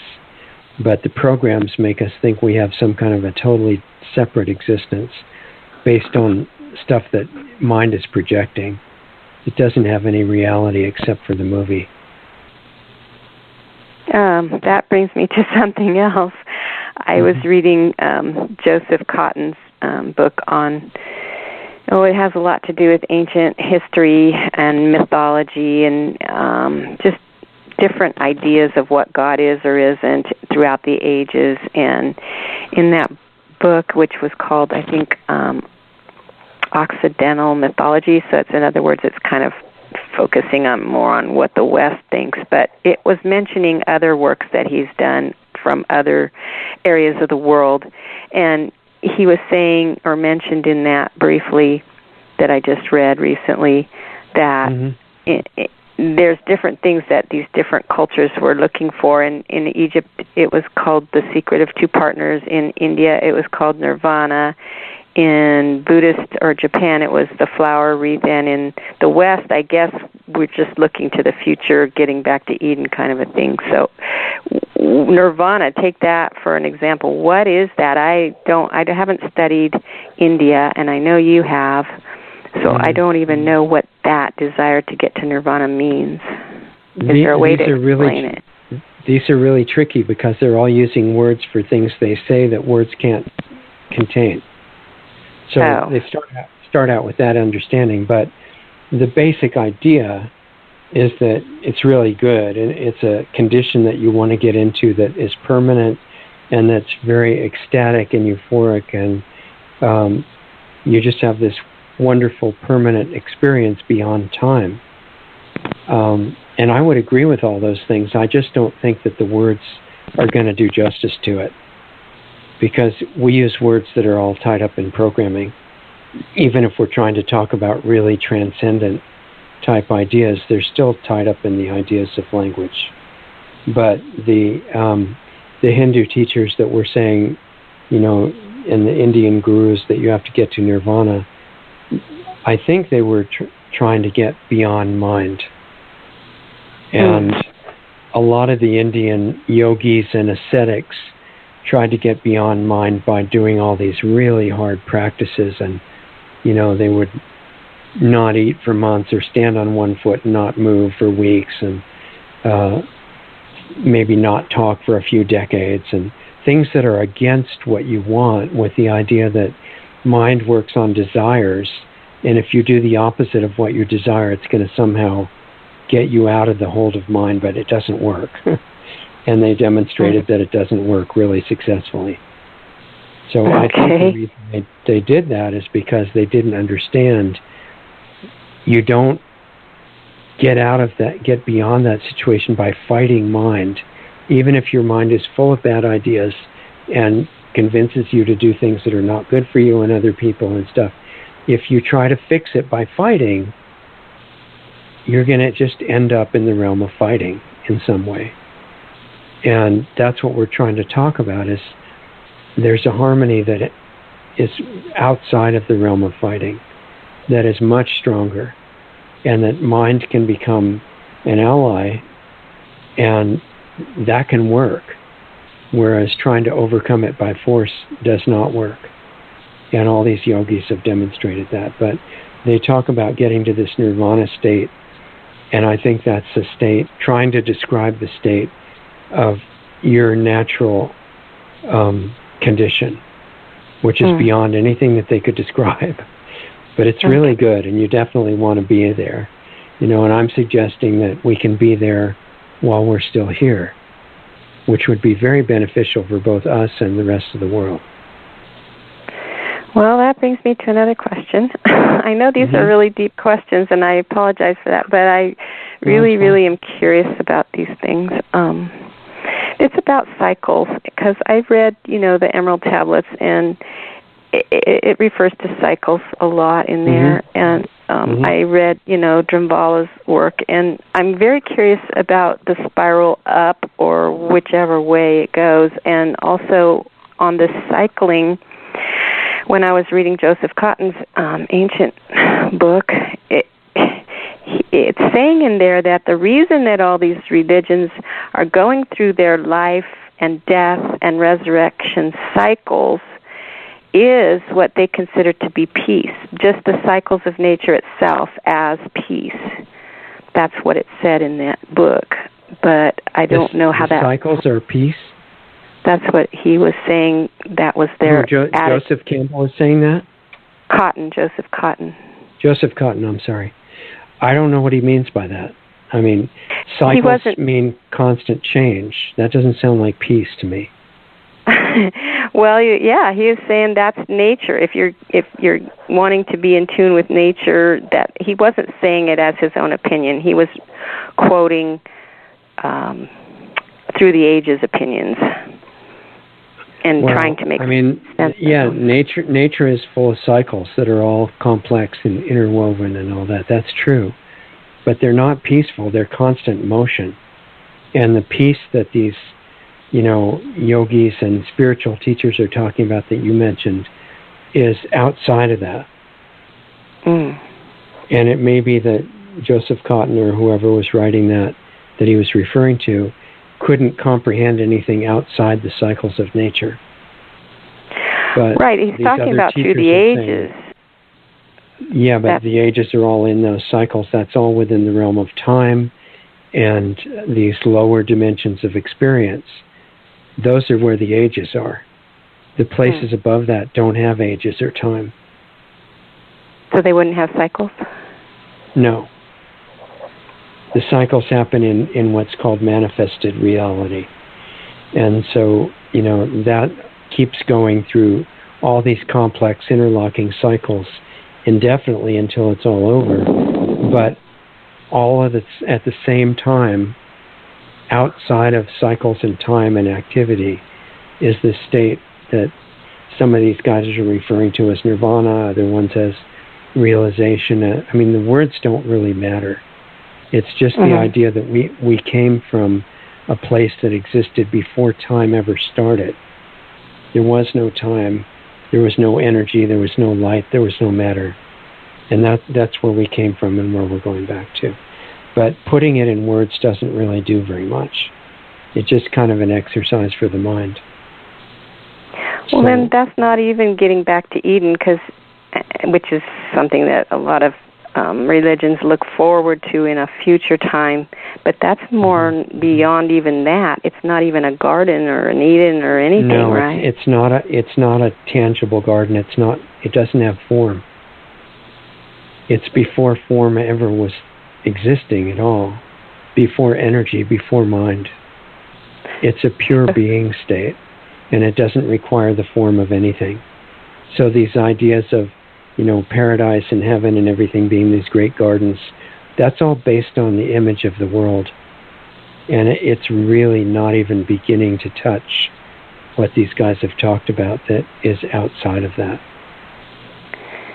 Okay, and so most religions would actually be thinking more of a physical setting rather than what... It's a setting based on the physical, whether some of them talk about streets that are made out of gold or places where you lie around and eat grapes, and they're not thinking beyond what they're used to, which is normal. But these teachers that are not talking about a religion or a philosophy, they're talking about their experience. If they've actually gotten to a place beyond that and experienced it, and then they come back and they try to explain it, it's not very easy because all the words are limited that they could use. But they just try somehow to let people know there's something way, way beyond that. Way beyond, God as a man or something like that. There's a source that we came from that's pure consciousness. And it's really something good. I don't know what to say beyond that. But so what they try to do is help people get to where they can experience it, at which point there are no more intellectual debates, no more religious questions, because once you are there, you know exactly what it's like. And so the real teachers are trying to help people get there, not just debate about what it's like. Well, I was kind of wondering what you said, everything's already been done that's going to be done, so there's really no creating something new because everything's already been pretty much thought of and it is available, is what you said before. It's changing form all the time, going through these cycles that you mentioned. And anything that you can imagine can come into form. But it's coming out of, the original consciousness that has always been there. All of it's a movie and a projection of that consciousness. Okay, well, if it's available to us, we just haven't discovered. In other words, we have it now. It's right here, right now. What we were talking about, this. You mean that connection to the connection to the source? Yeah. Yeah, that doesn't go away. Our awareness of it went away, but it never left. That would be in us and out us and everywhere all at once? Yeah, because the in and the out is all part of this, picture that we've got on this dimension. Space and time are aspects of creation, not of the source. Okay, so creation would be up to us rather than source as an aspect? What do you mean up to? In the realm of we as manifest energy from source. Yeah, source gives us, flowing through us, gives us the ability to do everything. And so we make our own reality using the energy from the source, because that's the only energy there is. And according to what we need to experience, we create that ourselves. And we're creating it every minute. So, that's part of what they call karma, is that what we intend and what we do and what we think and what we want and what we're afraid of, and all these things are building our reality moment to moment. Do you think then that we are source's imagination, or would that be incorrect? Well, imagination is something on the physical level, but when anybody who's gotten back all the way to the beginning and to where they came from have explained that there's no difference between them and the source. Major figures in different religions have said that, and a lot of people that we never heard of have said that. most of them got tortured and killed for saying it, but they've all come back to the place where they and the source they came from are really the same thing. So it's just a matter of form, not really a different thing. Yeah, they didn't mean them as a personality. They mean the essence behind everything is the same in everybody. I have another question on that subject. Sorry about that, but well, I'm glad you have a lot of questions, because we had a bunch of callers that were on hold. They all hung up, and I think I'm going to have to change my format a little bit. Well, they may be gone and not have time anymore, but I'm thinking of what I may do from this point on is, if people call in early, I may just interrupt what I'm saying to see what they have in mind, and if there's something that's being talked about at the time that they wanted to comment on or ask about it, I should start letting them and not monopolize all the talking myself, which I don't have any attachment to that anyway. So that may work out better. But for the moment, they all went away, so you're welcome to ask again another question. Okay, I will do that, but I also will invite them to come back, because there's still time. Sure. Oh, yeah, there would be. And if they do come back, let me know, and I will. Okay. If they come back, I will. The other question is relating to dimensions. Like, I was kind of curious, just something that my mind came up with, which could be way out in left field, but it kind of came up with a thought that, is there a since we're in a duality, lower level vibratory realm, would it be possible that we are in a negative aspect dimension, and that part of myself is in a higher aspect dimension somewhere else as my higher self? Is that a possibility? Yeah, a lot of these teachers have talked about higher self that you have that are connected to you as being one of the friends that's actually helping you, is higher, more conscious aspects of yourself. And apparently there are many of those, by steps going all the way back to where you came from. And just remember that when you get back to the origin that all this came from, it's outside of the whole realm that can be described. It makes it really tricky to try to talk about. About the only thing you can do is get to where you experience it. Well, when I'm tuning in on that radio, am I tuning into what you just mentioned that you can't describe? When you're tuning to different frequencies? Yeah, I'm trying to tune to that frequency, to a higher frequency. Yeah, you're tuning to frequencies that are coming from there, but going all the way back yourself and seeing what that feels like to be at the other end, that's another thing. Okay. So that's really another thing. I mean, there's no mind, there's no energy, there's no light, there's no form. How would you remember something like you wouldn't? Consciousness makes me think of remembering. If I'm conscious, I can remember what I what I did. The people that talk about being there remember it very clearly, and in fact are still experiencing it while they're here. So I don't think there's a problem with that. They don't forget. Because, are they coming back into a new cycle, or are they coming back into their old body cycle? I think once they're there, they can do whatever they want. They can show up anywhere or multiple places at once, whatever they want to do. And retain their memory if they don't get amnesia? Yeah, I'm not saying that from my own experience consciously. It's just from looking at what a lot of them have said.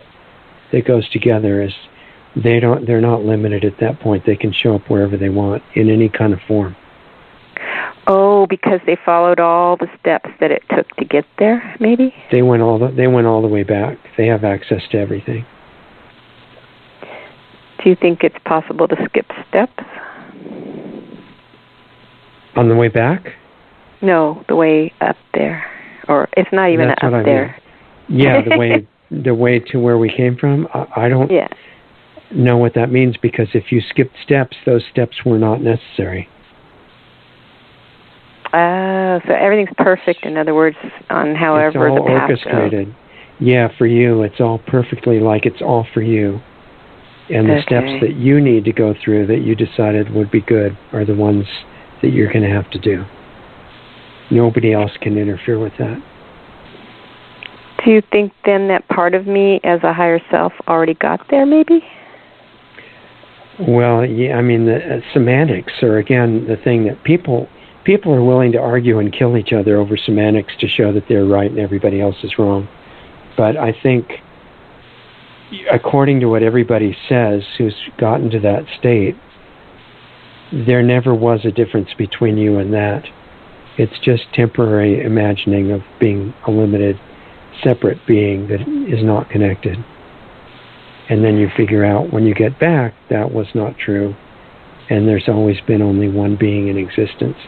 All these other beings arguing about who's got the right understanding and all that, they're the same being, experiencing itself in different forms. Oh, kind of like somebody with a fractionated mind that has multiple personalities? On our level, kind of. Yeah, yeah. I mean, as an analogy. Yeah, except they're all constant. They're not switching between one and another. Like they're all going at the same time. Like mental patients do that. I'm talking. We're all going on at the same time. Well, that's an interesting concept. Yeah, it's a pretty big picture to grasp, actually. But I'm thinking if we really want to know how to get out of this instead of trying to pull ourselves up by our own bootstraps, that we need the bigger picture. Yeah, the bootstrap thing does not work. Right. The force that's keeping you alive is the one that heals you and takes you back. But otherwise, it's just a matter of arguing over ideas. Okay. But there's a reason we're here, right? And yeah, because we wanted to be. Well, so it's an experiential thing that we needed, perhaps? We decided we wanted it. We didn't really need a reason. Because what reason is the source going to have for anything? If it decides, there's nobody to explain it to because it's the only one that exists. So if it decided to come and experience this through us, then that's what it did. The concept of a reason or an explanation or a justification is all part of this level of life, not the source. Wow, that's pretty deep. I mean, it makes me feel a little better. Here I'm all by myself, talking to myself all the time. I guess I can Yeah, you're doing fine. You're guaranteed to get exactly where you're going. Everything will be okay. I just thought it'd be nice if we can make it smoother, that's all. Well, the loss of innocence is another related topic to that, because in that book about mythology and different religions through the ages and whatnot, it was talking about trying to get back this lost innocence theme. Like you hear it, like the lion lays with the lamb and all these kind of analogies, scenarios to trying to re-find innocence. Would that be kind of like a purpose or a goal or something? I think it's a step along the way, and it's an outcome of changing consciousness. So when you separate from the programs, you lose your desire to condemn anybody or fight with anybody or harm anybody. It goes away automatically. And so it's just gone. And it's part of what happens along the way of your own growth. You no longer have any interest in, building yourself up in other people's eyes or doing anything to harm them. And in fact, you want everybody to be okay. So, but it's not going forward or backward, right? It's not going forward or backward. It's just being in a more logical... Getting your self-awareness. You get your self-awareness back. It's not intellectual. More like intuition? Stop living. More like what? Intuition? It's more like experience. Intuition is reaching in to try to understand something. This is not about understanding.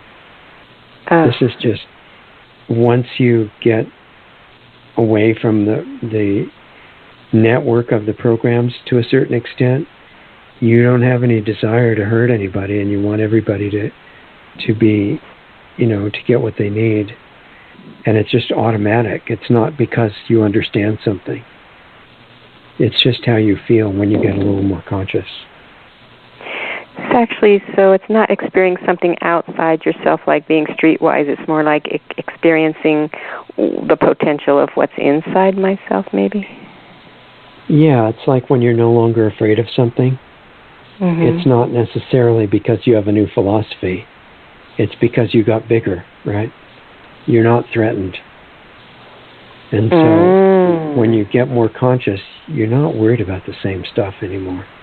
You don't need to prove that your philosophy is correct or any of that kind of stuff. You just want the best for everybody automatically. Nothing left to prove. Okay. I have another question. It has to do with portals. I was thinking that perhaps these misguided ones, who really are us in another form, right? Mm-hmm. Right. Are looking for a way out. Could that be? I mean, I know they're trying to destroy things, but instead of just being suicidal and homicidal, perhaps they really have a belief system that they could find a way into the greater universe, and I don't know why that would be something they would want to do, but is it possible? Well, if you're talking about the very top level satanic people, they do have a belief system that if they kill everybody the right way, it's going to be great, because the God that they're worshiping is going to think that they did a good job, and they'll get a reward forever of being able to merge into cyberspace and become immortal, and I guess sit around at the feet of this really dark being. And that's the belief system that they have, that's their goal. But it's not the belief system that is really motivating them. It's their conscious state and their fear. Because if they drop the fear at some point, that belief system is not attractive anymore. Well, the kind of going into cyberspace makes me think of, well, maybe they think that they could have a better handle on the universe, and that maybe right now they don't have. I'm just saying that those are all ideas, and they're not the main reason for what they're doing. They're the justification for it. That's different. Well, that could be their religion. I mean, yeah, it's a good religion. It holds together, and it's self-supporting. But the reason that it appeals to them is because they're living in a state of this massive fear and hatred. Right. And so belief systems like that appeal to them naturally. If they dropped the frequency of fear, they would have no interest in any of that stuff. Well, is it possible that because of the duality of the lower frequency of the third dimension that we're in, that is why there's this negative manifestation or aspect? Is it possible that it has to be there? Apparently there has to be a duality to this place, with the positive and negative aspects of everything going on. But right now, it's in a really extreme state, where you've got unbelievable atrocities being done and planned by these people, and really good ones too, but you have some really terrible, things going on, and the degree of corruption is way worse than most people know. So I don't think it has to be that severe. I think it can be far more harmonious than how it is now, and still be at a three-dimensional level. So it's just way out of whack for some reason. Yeah, we need to get it more in whack, I guess. Well, maybe that's because of the collective consciousness of all the people that are duped. Maybe they're adding to it, and that's why it's so whack. Yeah, well, that's like the collective programs, like we said. But one person in resonance, in harmony, is stronger than millions of them in chaos. So I still think with a handful of people who are really, progressing back to self-awareness, that even if there's a few of them, they could have a huge impact on getting the world into a better situation. So it's kind of like Neo in the Matrix, where he's the one that's going to do this, that you're thinking that we all have the potential of being that one to do it? Would that be each one of us is that one with unimaginable positive power. But if a few of us working together, each one of us having that, could have some kind of a harmonic effect that's even stronger. And I don't think it would take very many. I don't know how many really, but just because this is not going to appeal to huge numbers doesn't mean that it can't be successful. Okay. So we're going to be fine in the end anyway, because there's nowhere else to go. But I just want things to turn around. Personally, this is my preference. I'd like to see things get better in the real near future if we can do that. Yeah, it seems like, though, that the fear feeds more fear, so you're thinking that turning the snowball around by one little rock that has a huge power to it might work. Yeah, the harmony power is stronger than fear.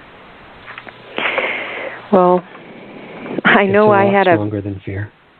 I had a negative worldview for a long time, and I still fall into it because it's really deeply programmed in me. I kind of got a rut, or a groove carved in there. But now that I'm trying to, or not even trying, I'm just experimenting with correcting my viewpoint moment by moment to try to look at things more with the glass half full instead of half empty kind of a thing.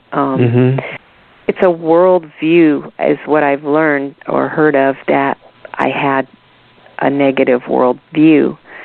So perhaps it's not a place at all, it's just a viewpoint. Yeah, your actual state is way beyond any kind of worldview. It's unlimited consciousness. And as you get free of the programs, you start to feel that more and more. And that one is not just half full, it's all the way full. Wow. It feels really good. I got to pick up the right cup, right? Yeah, you're guaranteed to have that. It's just that starts to come in just by letting go of the programming. So it's a matter of reconstructing my belief system to maybe look at it differently. You don't have to do that. This is beyond belief systems. Belief systems are all contained in the programming. Wow. If you experience something directly, you don't have to believe it. Oh, you just know it. Yeah, you're there. Interesting. We're just operating on a, the lower level of different kinds of thoughts, and beliefs and stuff like that. But where we're trying to get reconnected to, is not even in that realm.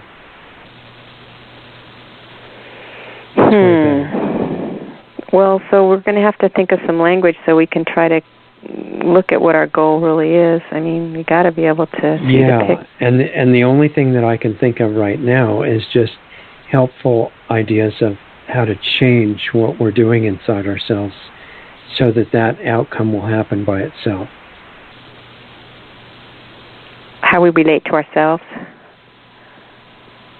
How we think about something, but what we're doing inside ourselves, where our attention is going, the frequency that we're tuning to, that sort of thing. And if we do that, then our experience starts changing, and we don't need to change our belief system because we're going to experience what's there already. But we don't hold on to our old beliefs, do we? No, you don't have to do anything with it. You don't have to actively drop it either. You just have to put your attention in the direction that you want to become aware of. Oh. The rest follows. Oh, okay. The mind wants to keep you busy indefinitely trying to figure out the exact right belief, right? But what it's doing behind the scenes is keeping you wrapped up in that. So that you're guaranteed to stay, totally caught in the programs. And it's really tricky because it's telling you, look, I'm trying to help you. You just have to get the right idea and the right philosophy or the right belief, and then it's going to be great. But what it is not telling you is that all of that is totally caught in the programming. So it's a distraction of the mind versus maybe a heart thing? Yeah, it's hard to find words, but I've tried to call it direct perception. I thought you meant by direct perception nature or not? No, not necessarily just physical nature. It can go way beyond that.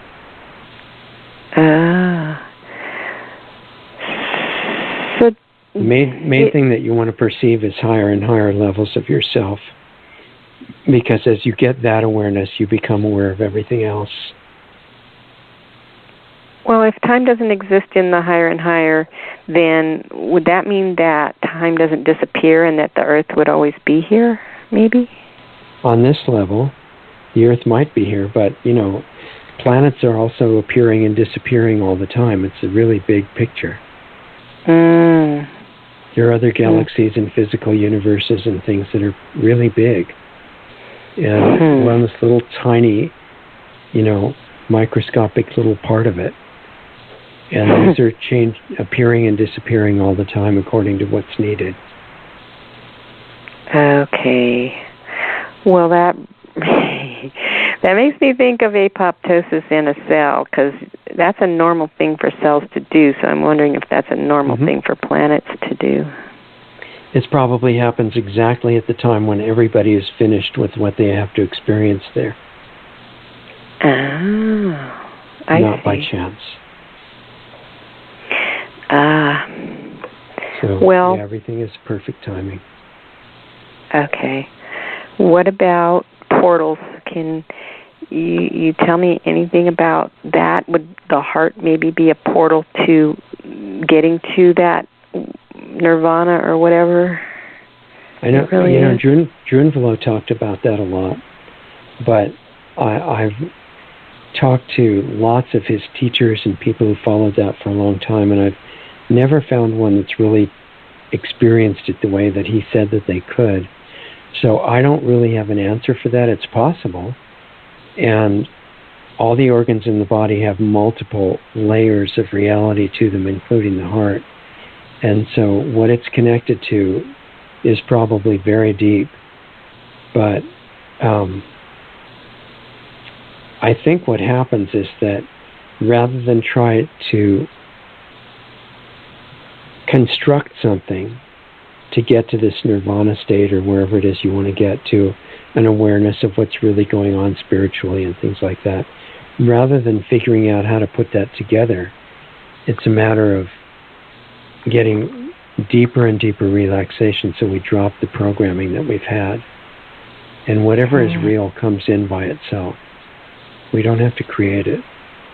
We don't have to figure out every detail of how it's made or anything like that. It's already there. If we can completely stop blocking it, that's really all we have to do. Wow. If it weren't super simple, we wouldn't have a chance. We think we're really brilliant and complex. And that's not really what's going on. Fortunately for us, it's really, really simple. That's interesting. Stop blocking it, and that's it. And so I'm still thinking thoughts and still talking to people, but I can stop blocking it at the same time? Yeah, whatever else you're doing on the outside, you start becoming aware of what you're doing on the inside at the same time. Like we talked about watching your thoughts watching your emotions that are going by all the time, and realize that's just the train of programming.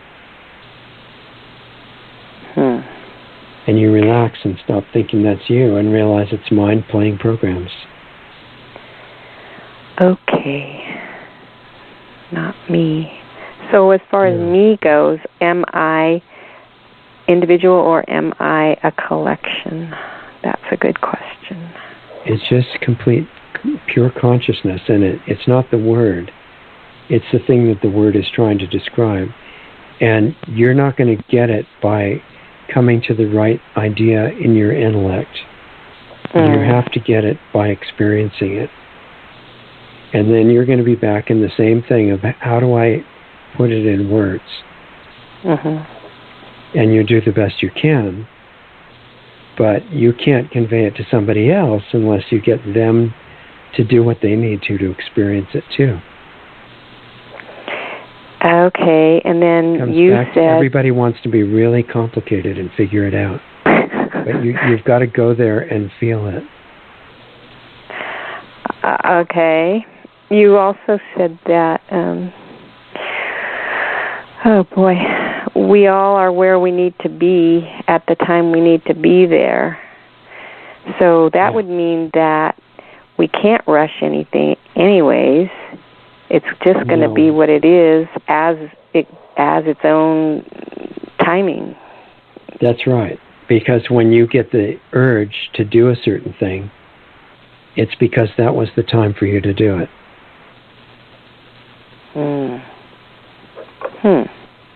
So predestination and free will are both 100% true. In other words, you experience free will and make decisions at the right time. But if somebody could look into you and know everything about you, down to the atomic level and below, they would be able to see the exact times that you're going to come to every realization through your own free will, because of who you are and what you've been through already. Yeah, that's so neat. It boggles the mind. We experience it like free will, but it's on some level it's already decided. And all these ideas don't matter in the end. It's where you go and what you become. Wow. I think I was listening to... Oh, go ahead. No, I was just saying, you don't have to figure out how to do it. You just, like we said, you have to stop, lock in, and allow it. And then watch what happens. Okay. I think it was Michael Tsarian that said something about there is no freedom except in the freedom of thought. Do you think that might be the valid statement? But thought would be freedom of thought? The freedom is really elusive. It would only be that we have freedom to think what we want to think, but maybe not other freedoms that we think. I guess it's how you define it, but what you are is way beyond thought. Well, I know it starts with thought. Right. What you are was never thought. We got caught in thought in all this programming. But our actual being is permanent and thought is not. Okay, so that would be not really... I think he's coming from a Taoist viewpoint, which I have not studied at all, so I really couldn't say what he meant by that. There are people who think that mind is who we really are, but I'm saying that's not the case. Okay, so the freedom could be everywhere, all the time. In our real state, we have complete freedom. The limitations are all imaginary from the programming. So the only way we can do anything with that is get out of that completely. Not figure out a really clever way to explain it, but just get out of it. This is really good stuff to talk about. I know it's mind-boggling and sometimes sounds confusing, but it's actually, what you are saying is it's actually very simple. It just seems complex, maybe. Yeah, the mind is so, endlessly complex that People who identify with their mind can argue for their belief and their philosophy forever, and if it gets intense, they are happy to kill each other. And yet what they're killing each other over and even arguing over has nothing to do with who they really are. There's no belief system or idea that defines who they are. It just talks about it. But the reality is not even in that realm. Well, the way that Joseph Cotton was explaining this life, death, resurrection cycle that we seem to be in was explained as maybe, I don't know if this is Freudian or not, but maybe as a substitute. In other words, the sacrificing, like the animals and now the people, as a maybe for somebody that has psychological problems, it could be viewed as a substitute so that they don't have to experience, or they're believing that they don't have to experience the consequences of their actions due to the fact that they're doing substitute sacrifices. So when we're talking about the not bad guys, but the people that are aberrant or malevolent, perhaps they just think that they're protecting themselves from the karma consequences when they do these sacrifices. Well, they're following a religion that they believe in, but what's really driving them is not the belief. It's their frequency. Oh. It's not anything that they think. That's the outcome. Okay, so when I grew up and I learned things in school that were unpleasant and my frequency dropped, that's not necessarily something that is a requisite to learning. It's just something that happens. Because you can learn things with one part of your mind that's analytical and strategic. And it's the only safe way to really study things that are really horrible without getting wiped out by it. And then the emotional part of your attention, you keep connected to something beautiful and inspiring, and you can do both of those at once. And if you do that, you don't absorb the negative energies of what you're looking at. Okay, but as a child growing up, I probably didn't know that. And you didn't know. What's normal and reflexive is just to put your emotional attention on whatever it is you're thinking about. And that's why people's feelings change all the time. Because they're doing that without thinking. And they think they have to. But you don't have to. Okay. So what we talked about at a different show as far as trying to be more childlike, that's not meaning that. That's meaning more like what you were talking about, being beyond, back to source. Is that more like the childlikeness? Yeah, it's going to happen automatically as you get free of programming. Because you don't have any image to keep up. You just become natural, you know. Okay, well, that makes sense. I just go round and round trying to figure out how to do this right, and I've been experimenting with trying to separate my emotion from my mind or my, how I put that, my feelings on something positive to feel the solution instead of what all these negative things that we're studying about that are happening right now. And it's difficult to do them both at once. It's definitely a new habit that has to be learned.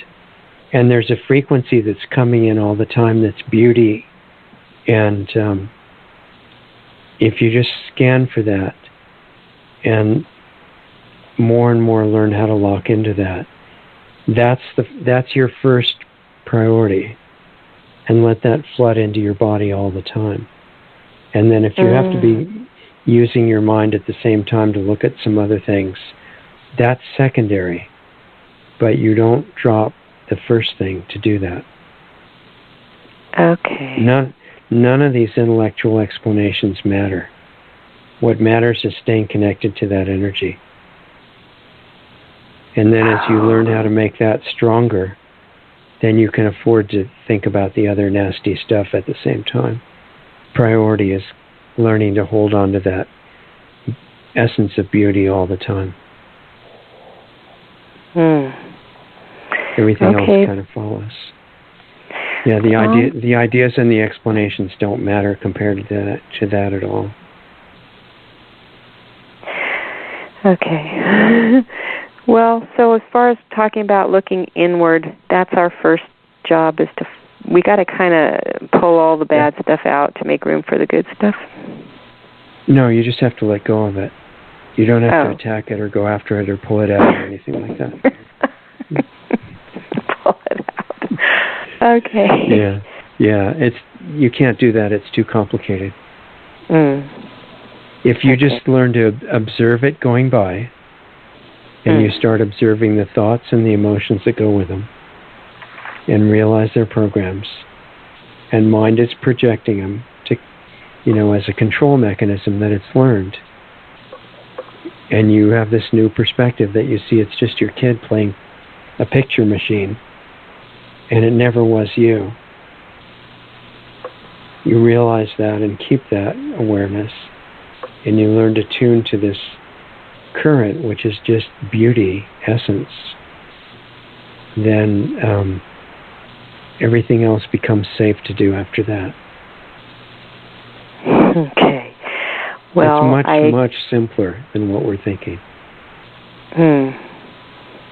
It's embarrassing when I look at myself, like you say, look inward before you look outward, and I'm starting to do that more and more, and it's really a horror picture show, and it's really quite ugly, and I really have to apologize constantly for it. Right, but remember that what you're seeing there is not you. Oh, so it's not even, I don't have to apologize for it? No, you don't have to feel embarrassed or apologetic or anything. Oh. That's saying that I believe it, that's me. It's not you. You just got programs lying all around the floor there. Oh, gee. And however horrible they might be, they're not you. They never were. Oh. See, you're okay. Oh, they're just like all those Halloween decorations. Yeah. Just all over the place. Your kid has been playing in the house and left stuff all over the place. It doesn't reflect on you. Yeah, you're fine. Oh, good. Thank you for that. Yeah, if you see clearly, that's not you. That's the kid's stuff on the floor. None of it's real. It's just pictures. And then you realize that's what that is, and then turn your direction toward scanning for that frequency that feels really good that you like, and get steadily connected to that. And whatever you do from that point on, don't let go. And then you have a completely different perspective on everything else. Okay. No complexity is going to confuse you at all after that. Okay. Because you realize it doesn't even matter. You can have 10 different experts with 100 PhDs or spiritual titles, or it doesn't matter at all. If you connect to that frequency that's coming from your source, they can have any arguments they want. It's totally irrelevant. All you have to do is stay connected to that energy and don't get pulled into thinking that those programs are you anymore. Okay. Well, if you have a friend that's stuck in a job they hate, and it's just killing them, literally, what would you say to them? Well, first of all, the reason they're there is not because of you not saying the right thing. It's because of the state that they're in. And if you want to help them, you have to help yourself first. These things can't be solved by explanations. Okay. Okay, it might be a little frustrating, but that's actually the direct way to help them the fastest. Okay. You get yourself in a really beautiful, clear state where you're stable and not being affected by confusion and chaos on the outside. And you feel really, really good and euphoric, and you're getting a high energy flowing through you. And then you can, by just a momentary thought, direct it toward them, and they're going to start wondering why they're in that job and figure it out themselves. Cool. Okay. But if their frequency doesn't change like that, you can talk to them about it forever, get yourself totally wiped out and confused, and have them end up mad at you for trying to help them. And it's a big mess. Mm-hmm. Right? And so you have to do your own work if you want to help anybody else. Okay. There's nothing you can convince anybody of that's going to fix it. So the only way I can gauge if I'm really getting it right is if I'm euphoric all the time, basically. You have to do what it takes to get there. Yeah, you can't be faked. It's impossible to do that, in an unreal way. Mm-hmm. So you have to get to where that comes from. Okay. This show is all about getting high, basically. You just can't use drugs to do it. I love it. It's like the marijuana dealer is going to say, look, all these stupid belief systems are completely ridiculous. Just smoke this cigarette. And that's what I'm doing. It's just not with the cigarette. Oh, okay. Just connect to this frequency, and you're not going to be worried about convincing anybody of anything. But not only are you not going to be worried about it, they're going to start getting healed because of what you're doing. Mm-hmm. People who do this notice their family members start changing, their friends start changing, people they can't even talk to start changing, and it's because they dropped it and decided to do their own work instead. Because your frequency is really powerful by resonance. And when it really changes, people are going to start having thoughts they didn't even think about before. Well, I guess I did the right thing this week then by just taking a break and not thinking or worrying about it. That was great. And you just have to carry it much, much farther. Oh. More the same? You're still getting attracted to really complex attempts to figure it out. Mm-hmm. And that's not what's waiting for you to do. Okay, so it's too much mind and...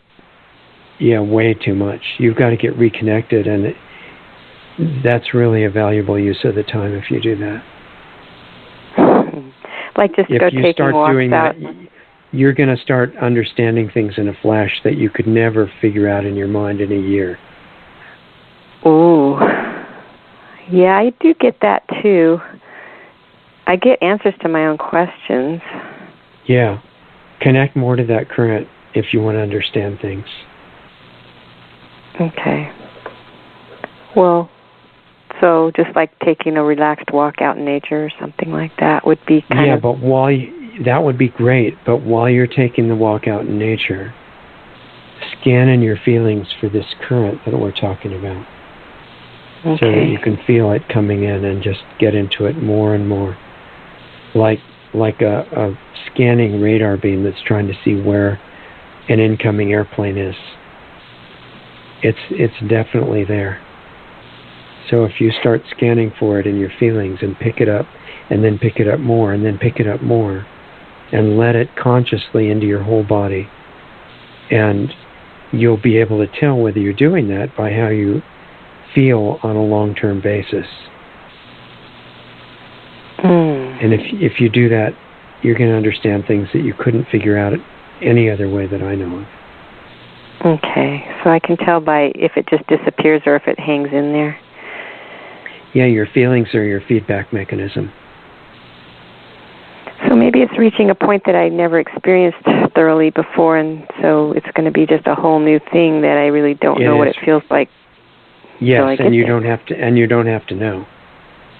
Just scan for a really uplifting, inspiring, beautiful feeling coming in from somewhere, and try to lock in on that, and then let it in more and more and more, and imagine that you only got this narrow hose open for the water to come in, and you've got to become conscious that you're grabbing it with your hand and closing it off, and let that open more and more. And if you're doing that, you'll feel it more and more, and you'll know it's working.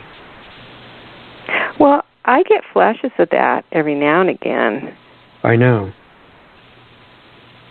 So you just have to get steady in tuning into it and not worry about all the explanations. Okay. Well, now I know what my feeling that I'm going for is. It's that one where you want to just stand on the rooftop and shout, "I love everything." Yeah, it's really nice. You'll like it a lot. and okay. And the work to get it is not stressful and forceful. It's relaxing. Okay. I like that. Yeah. That'll help heal my nervous system too. That's right. It's really good for your body. You'll like it. Okay, cool. Well, thank you again and again and again, because I think got your this hands is full. Plenty of work to do. Well, it's not work now. No, it's better than a vacation. It feels really, really good. Cool. Well, I think that it's going to save the world if we can figure out how to stay there. Yeah, all you have to do is save, that part of yourself, not figuring out anything, but just reconnecting, and the rest is going to follow. That'll be a new homework assignment, to not use my mind, but just to connect. That's what's burning up all your time and energy right now. Okay. It's telling you, if you just get the understanding right, it's going to be great. It's complete nonsense. That's why I have It's going to lock you into that intellectual level, and you can't get any further. That's why I have a billion jillion questions. I'm like a little kid. Well, why this? Why that? Why this? Why that? I know. That's who that's coming from. And it's not you. Not me. Okay, I like that. I like my new homework because it's going to be really fun, easy, and feel good and relaxed. Really good. Instantly. Even if you think about it, you'll feel lighter and better immediately. Good. Yeah, because otherwise you had this big job to figure all this stuff out. Now you no longer have that. Because if you connect back at each more stage that you get connected, you're going to understand things that you could never explain.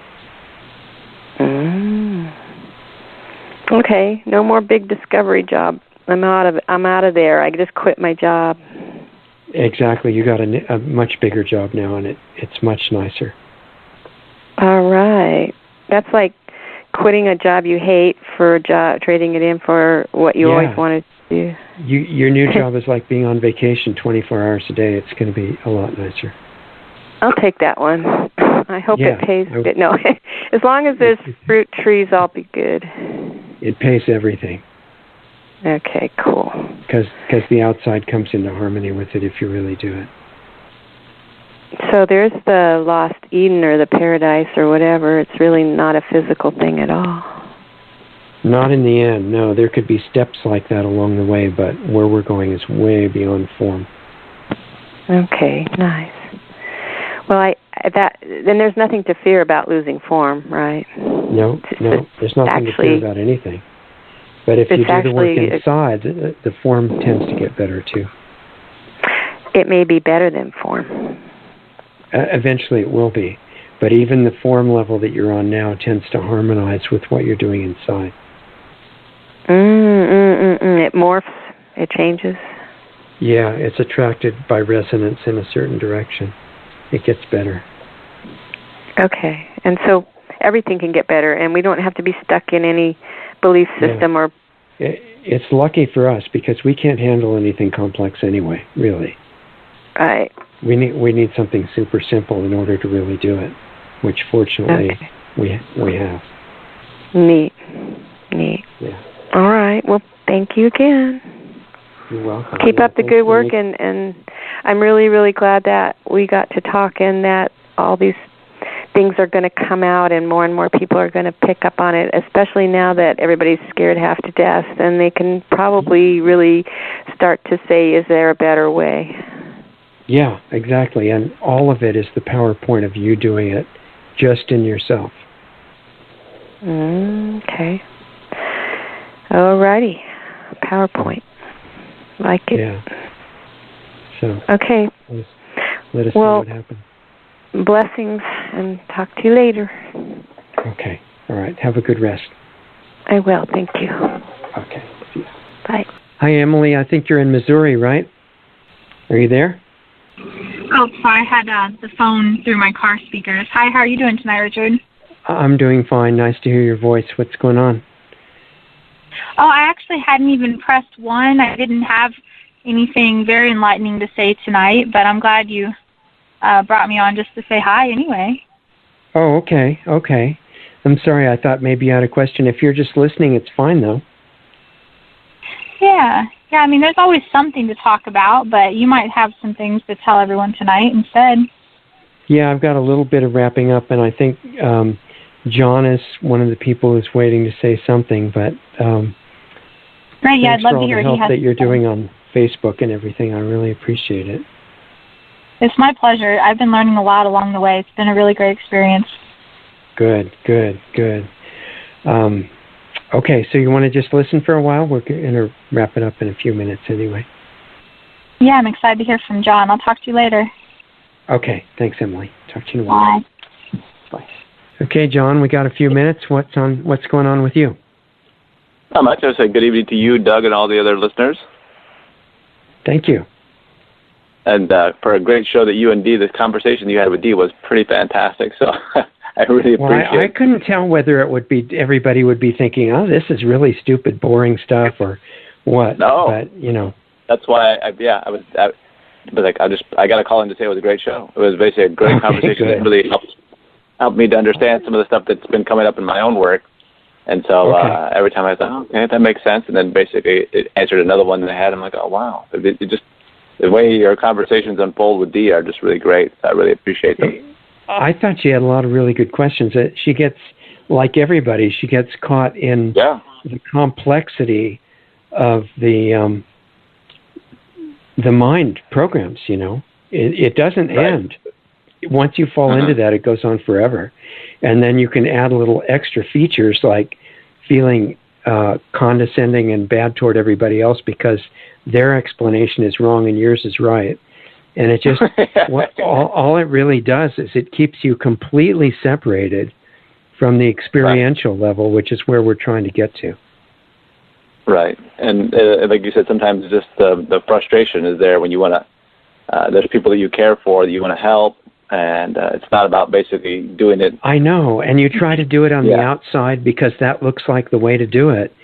And then you find out why the person is in the situation they are, and they're going to stay there no matter what in a lot of cases, or pull you into it too. But if you do what is waiting for you to do in yourself, then you start really affecting them by resonance, even if you never talk to them. Yeah. Yeah, the whole concept of resonance has been helping a lot, and so it's just most people would never imagine that it could be real. They think, oh, that's really stupid. That's to justify not doing anything, but it's nothing like that.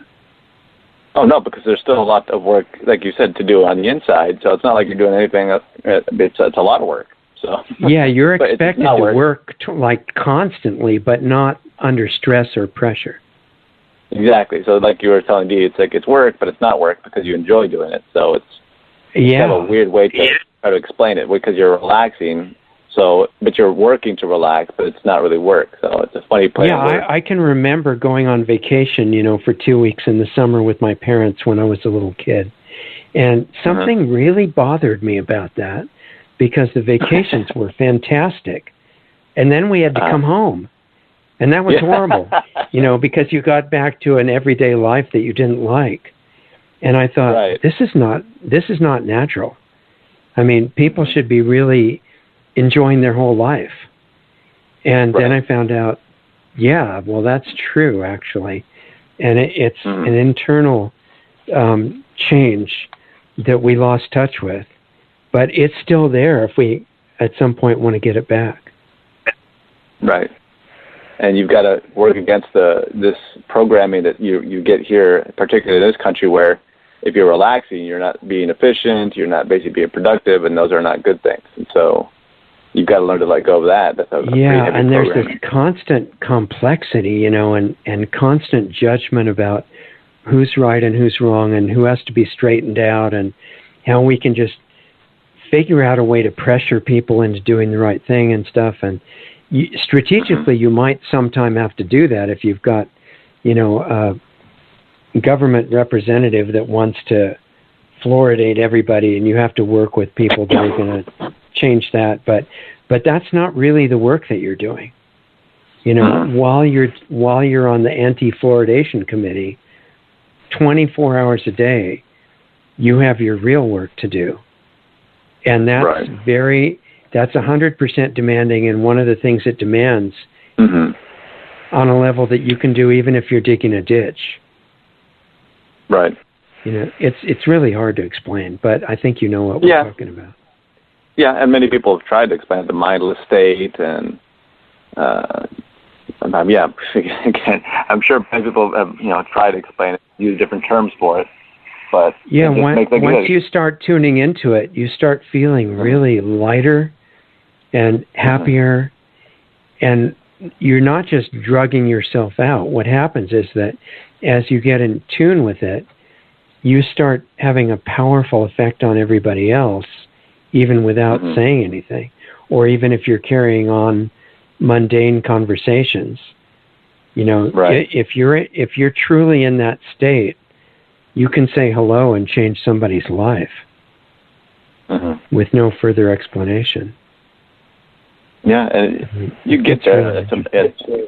Yeah, because I've been doing the homework, and it's just funny where, you know, things that used to be triggers to make me upset, it's like, you know, I almost have to tell myself, like, oh, this used to make you upset. And then I tried to go back down that path, and it just feels very unnatural, where before it was an automatic response, and now it's just like you have to work to make yourself get upset by the things that used to make you upset, which is funny. Yeah, and you'll find out there's never a benefit to getting upset about anything. No, because, it feels unnatural. Yeah, it doesn't help it never has helped anything, and people get mistaken in thinking that, you know, positive change happens when everybody gets really upset. That's really not true. Positive change happens when they get more conscious. So, you know, if you're a general in some war, you don't have to start pulling your hair out to put together a good campaign. You just need a really clear, calm view of what's going on, and then allocate, you know, the different resources that you've got. Or a martial artist that is so calm and still that they're lightning fast, they have no resistance in them. And compared to the guy that's all upset and he starts screaming and he's so angry and he goes charging off at the enemy, and the enemy steps to the side and he falls over a cliff. You know, it's a whole different energy.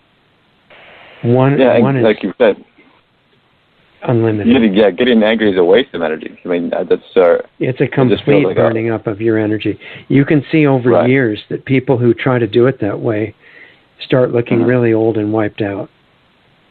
And the people that they're trying to help by getting mad and trying to get them to get mad so they'll do all these good things, they all start fighting.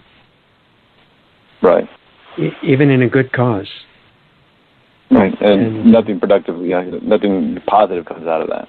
No, it works better the other way. I really think that we can affect people who are so determined to destroy everything that they wouldn't listen to anything. I think they're vulnerable on the level that we're talking about. Right, and that's why I appreciate this conversation you had with Dee, because it was very thorough in exploring the different things that pop up when you're doing, you know, meditating or doing the homework. These questions, a lot of the questions that she had, they'll come up. So it was just really great to be able to explore them. Yeah. And they're endless. If you really get into following them, they never get fully resolved. Lead to more questions. Right. And what they're doing is keeping your attention from doing the work that's waiting for you.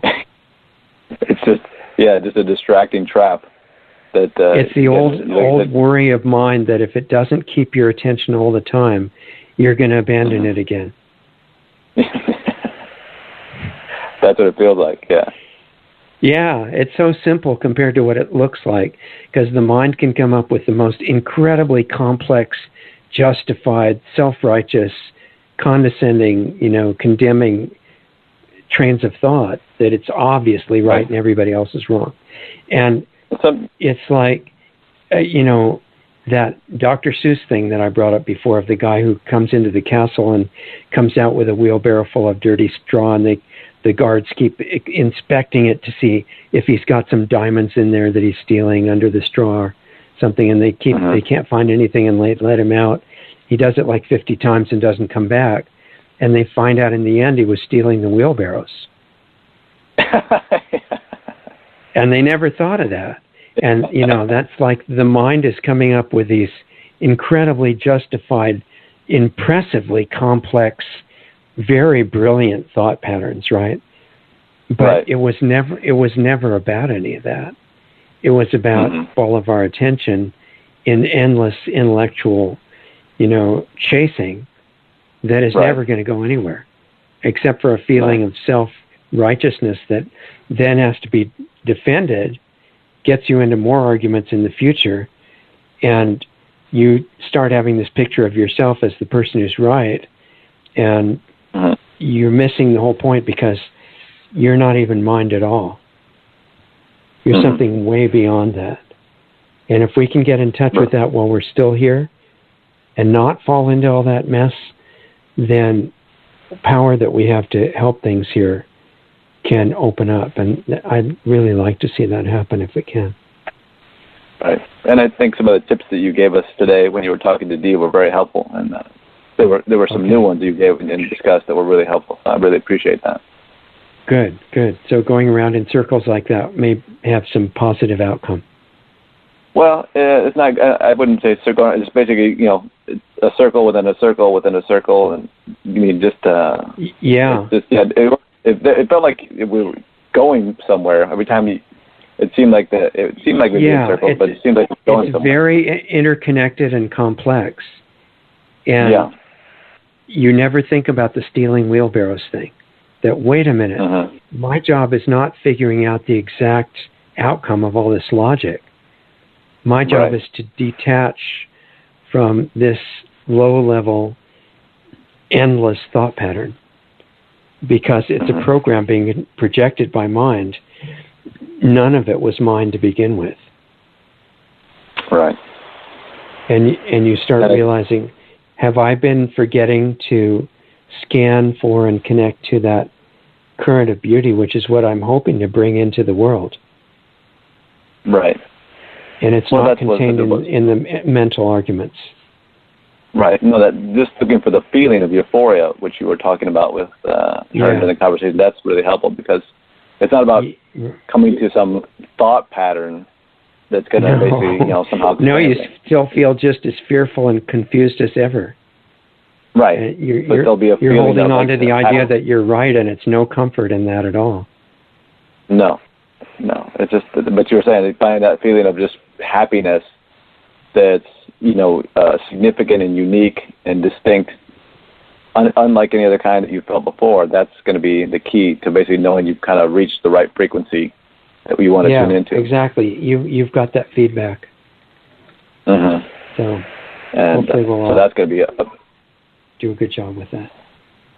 Yeah, and it's going to help with the homework, because then again, I kind of knew what you meant, but when you said it this way today, it's a little clearer. So that's what I'm really excited about. Good. I'm glad. That's really great. Yeah. Hopefully, everybody else that has a chance to listen to this podcast. I know you got to wrap up, but people who have a chance to listen to this podcast, please listen to the podcast a couple times to really get it, because it really is a good one. Okay. Yeah. Thank you, John. Thanks for helping me do the show too. Oh, awesome. Thank you. I appreciate it, and I'll let you wrap up the show. So good night. Have a good night too. I'll talk to you soon. You too. Bye. Okay. Okay, guys. Listen, a couple of really quick things because we got like 2 minutes or so.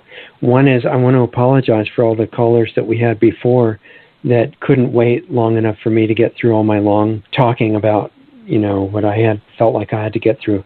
So from now on, if you call up early, I'm going to take a break in what I'm explaining, and I'm going to see what you want to put in, what you want to ask, because it's supposed to be a show for you, not for me to just talk forever, and it's more interesting anyway. So we'll do that next week. Call in as early as you want. I'll get to you as quickly as I can. And remember the sites, and tomorrow's show with Alana Freeland, same time and place. That's going to be really interesting.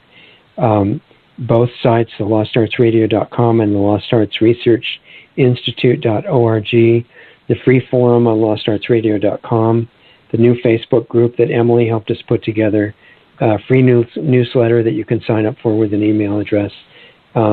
Anybody that's got money and wants to support us without hurting your own survival, we'd really appreciate that. That's not just something I say. It'll help us stay on the air and help us keep going. Also, we're in the process of looking for a large funding source for the school, and I have a number of those under investigation right now, so send us good thoughts on that. Any ideas or questions for next Saturday, if you can't listen live, just email them to me, richard@lostartsradio.com, or put them on the Facebook group. Remember, all the archives of the previous show are available all the time for free at lostartsradio.com. And if you're interested in the work that we're talking about, try it out yourself and let me know how it goes during the week. And I'll look forward to talking to you again next Saturday, and we'll start taking calls earlier so I can make sure and get to everybody. Really appreciate your being with us and being part of the show. It's really your show, and I'm just having the privilege of being here with you to talk about some of these unusual things. I hope that you find some of them helpful or at least interesting. And remember tomorrow night's show. Stay in touch during the week, and we'll see you here again next Saturday at the same time. Have a great week.